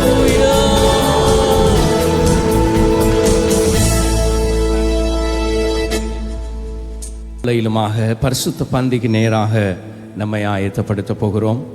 கடந்த வாரத்தில் கர்த்தராகிய இயேசு கிறிஸ்துவை சொந்த இரட்சகராய் ஏற்றுக்கொண்டவர்களாக தண்ணீர் ஞான ஸ்நானத்துக்கு ஒப்பு கொடுத்தவர்கள் ஏறக்குறைய 40-50 பேருக்கும் அதிகமானவர்களாக இருக்கிறார்கள். அவர்கள் முதலாவது முன்னுக்கு வாருங்கள். முன்னுக்கு வந்து அதுக்கு பின்பதாக நாங்கள் ஜெபிக்க போகிறோம். கடந்த வாரம் ஞானஸ்நானம் எடுத்தவர்கள் தயவு செய்து இப்பொழுது முன்னுக்கு வாருங்கள். உங்களுக்கு முதலாவது நாங்கள் இந்த திருவிருந்தை கொடுப்பதற்கு விரும்புகிறோம். வந்து வரிசையில் நில்லுங்கள். இவர்கள் முன்பதாக அவர்கள் வருகிற வேளையில் இந்த வேத வார்த்தையை ஒரு விசை நாம் அறிந்தவர்களாக இந்த பரிசுத்த பந்தியை எதற்காக ஒவ்வொரு மாதமும் நாங்கள் அனுசரித்து வருகிறோம் என்பதை புரிந்து கொண்டு ஜெபத்தோடு கூட இந்த பரிசுத்த பந்தியிலே நாங்கள் கலந்து கொள்ளப் போகிறோம். எனவே இந்த வேளையிலும் பரிசுத்த வேதாகமும் என்ன சொல்லுகிறது என்றால் 2 முக்கியமான காரியங்களை பரிசுத்த பந்தியிலே நாம் செய்கிறோம். ஒன்று, கர்த்தராகிய இயேசு கிறிஸ்து எங்களுக்காக சிலுவையிலே அடிக்கப்பட்டதை நாங்கள் நினைவு கூறுகிறோம். இயேசு மனுக்குலத்தினுடைய பாவங்களுக்காக மனிதனுக்கு வரவேண்டிய தண்டனையை அவர் தம்மேலே ஏற்றுக்கொண்டு நமக்காக சிலுவையிலே பாடுபட்டு இரத்தம் சிந்தி மரித்ததை நாம் நினைவு கூறுகிறோம். பரிசுத்த அப்போஸ்தலனாகிய பவுல் எழுதும் பொழுது என்ன சொல்கிறார் என்றால், நீங்கள் இந்த அப்பத்தை புசித்து இந்த பாத்திரத்திலே பானம் பண்ணும் போதெல்லாம் கர்த்தர் வருமளவும் அவருடைய மரணத்தை நீங்கள் தெரிவிக்கிறீர்கள். முதலாவது நாங்கள் நினைவு கூறுகிறோம். இந்த பரிசுத்த பந்தியிலே நாம் கலந்து கொள்ளும் பொழுது எல்லா ஜனங்களுக்கும் ஒரு காரியத்தை தெரிவிக்கிறோம். என்னவென்றால், இயேசு கிறிஸ்துவினுடைய மரணம், எங்களுக்காக இயேசு மரித்தார் என்கிறதை நாங்கள் தெரிவிக்கிறவர்களாயிருக்கிறோம்.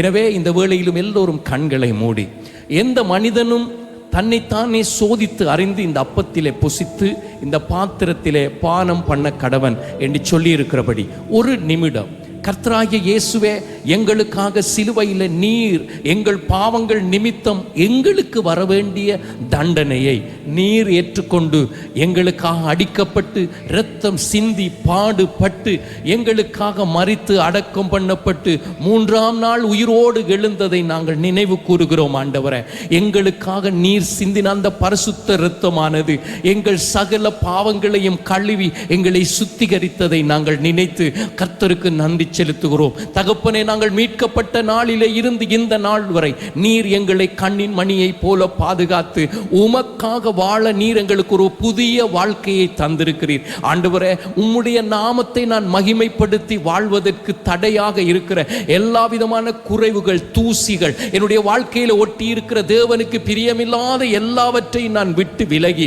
இன்று முதல் உம்மோடு இன்னும் அதிகமாக நெருங்கி கர்த்தராகிய இயேசுவுக்கு சாட்சியாய் வாழ என்னை அர்ப்பணிக்கிறேன் என்று ஆண்டவரே எங்களை தாழ்த்துகிறோம். திருச்சபை மக்களாக, ஊழியர்களாக, தேவ பிள்ளைகளாக இந்த கால வேளையிலும் இந்த பரிசுத்த பந்திக்கு எங்களை ஆயத்தப்படுத்துகிறோம். ஆண்டவரை, எங்களுக்கு உதவி செய்யுங்க. உம்முடைய இரத்தம் ஒரு விசை எங்களுடைய ஆவி ஆத்துமாவை பரிசுத்தப்படுத்தட்டும். எங்கள் எண்ணங்கள், நினைவுகள், சிந்தனைகள் எல்லாம் எங்கள் தேவனுக்காக நிற்க வேண்டும், வாழ வேண்டும் என்கிற ஒரு விருப்பத்தை பெருக பண்ணுங்க.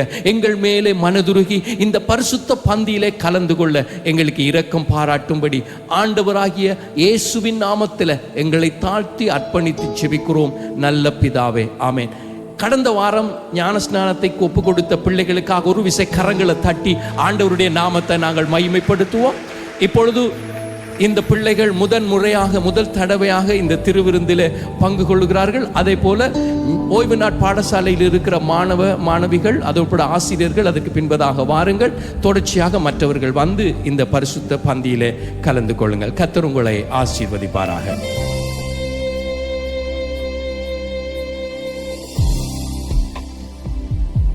இந்த புதிய மாதத்தின் முதலாவது வாரத்தில் கர்த்தர் நம்மை கொண்டு வந்து இந்த ஆராதனையில் ஆசீர்வதித்து நம்மை நடத்தி இருக்கிறார். ஒரு விசை கரங்களை உயர்த்தி ஆண்டவருக்கு நன்றி செலுத்தி நாம் ஜெபித்து முடிக்க போகிறோம். கரங்களை உயர்த்தி, ஆண்டவரே, நாங்கள் உமக்கு நன்றி செலுத்துகிறோம். இந்த 6வது மாதத்தின் முதல் வாரத்தில் உம்முடைய சமூகத்தில் எங்களை அழைத்து வந்தீரே, உம்மில் மகிழ்ந்து களிகூற பண்ணினீரே. எங்களோடு கூட நீர் திட்டமாக நீர் பேசின வார்த்தைகளுக்காக நன்றி என்று சொல்லுகிறோம். எங்கள் தகப்பனே, இந்த கால வேளையிலும் ஆண்டவரே, எங்களுடைய வாழ்க்கையை நாங்கள் சரிவர திட்டமிட்டு வாழும்படிக்கு நீர் எங்களோடு பேசின வார்த்தையின்படி உம்முடைய வார்த்தையிலே நாங்கள் கட்டப்படுவோம். இந்த மாதத்திலே இருந்து உம்முடைய பிள்ளைகள் புதிய தீர்மானங்களை எடுக்கவும் உம்முடைய பிள்ளைகளை நடத்தினதற்காக நன்றி. கர்த்தராகிய இயேசுவின் நாமத்தில் இந்த நாளிலும் ஆராதனைக்கு வந்ததான ஒவ்வொரு பிள்ளைகளையும் ஆசீர்வதிக்கிறேன். ஒவ்வொரு தகப்பன், தாய், வாலிப பிள்ளைகள், குழந்தைகள், முதியவர்கள் எல்லாரையும் இயேசுவின் கரங்கள் ஒப்பு கொடுத்து ஜெபிக்கிறேன். இந்த மாதம் முழுவதும் உடைய பிள்ளைகளுடைய வாழ்க்கையில நன்மையும் கிருபையும் பின்தொடருவதாக. அவர்கள் செய்கிற வேலைகள் ஆசீர்வதிக்கப்படுவதாக. அவர்கள் தங்கி இருக்கிற கூடாரங்களிலே தேவ சமாதானம் உண்டாயிருப்பதாக. வாதைகள், பலவீனங்கள் அண்டாதபடி உம்முடைய பாதுகாப்பு நிறைவாய் இருப்பதாக. ஆண்டவரே, உம்முடைய பிள்ளைகளுடைய மனவாஞ்சைகளை, விருப்பங்களை நிறைவேற்றுவீராக. எல்லாவற்றுக்கும் மேலாக உம்முடைய நாமத்திலே மகிமையாக சாட்சியாக நிற்கத்தக்கதாக உம்மிலே பலனடைந்து கிருபையின் மேல் கிருபை அடைய, பலத்தின் மேல பலனடைய ஒவ்வொரு பிள்ளைகளுக்கும் வாஞ்சையும் தாகமும் பெருகுவதாக. இந்த காலை வேளையில் வந்த ஒவ்வொருவரையும் கர்த்தருடைய கரங்கள் ஒப்பு கொடுத்து ஆசீர்வதிக்கிறேன்.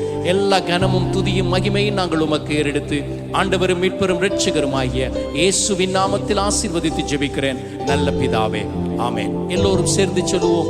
என் ஆத்துமாவே கர்த்தரை ஸ்தோத்தரி, என் முழு உள்ளமே அவருடைய பரிசுத்த நாமத்தை ஸ்தோத்தரி.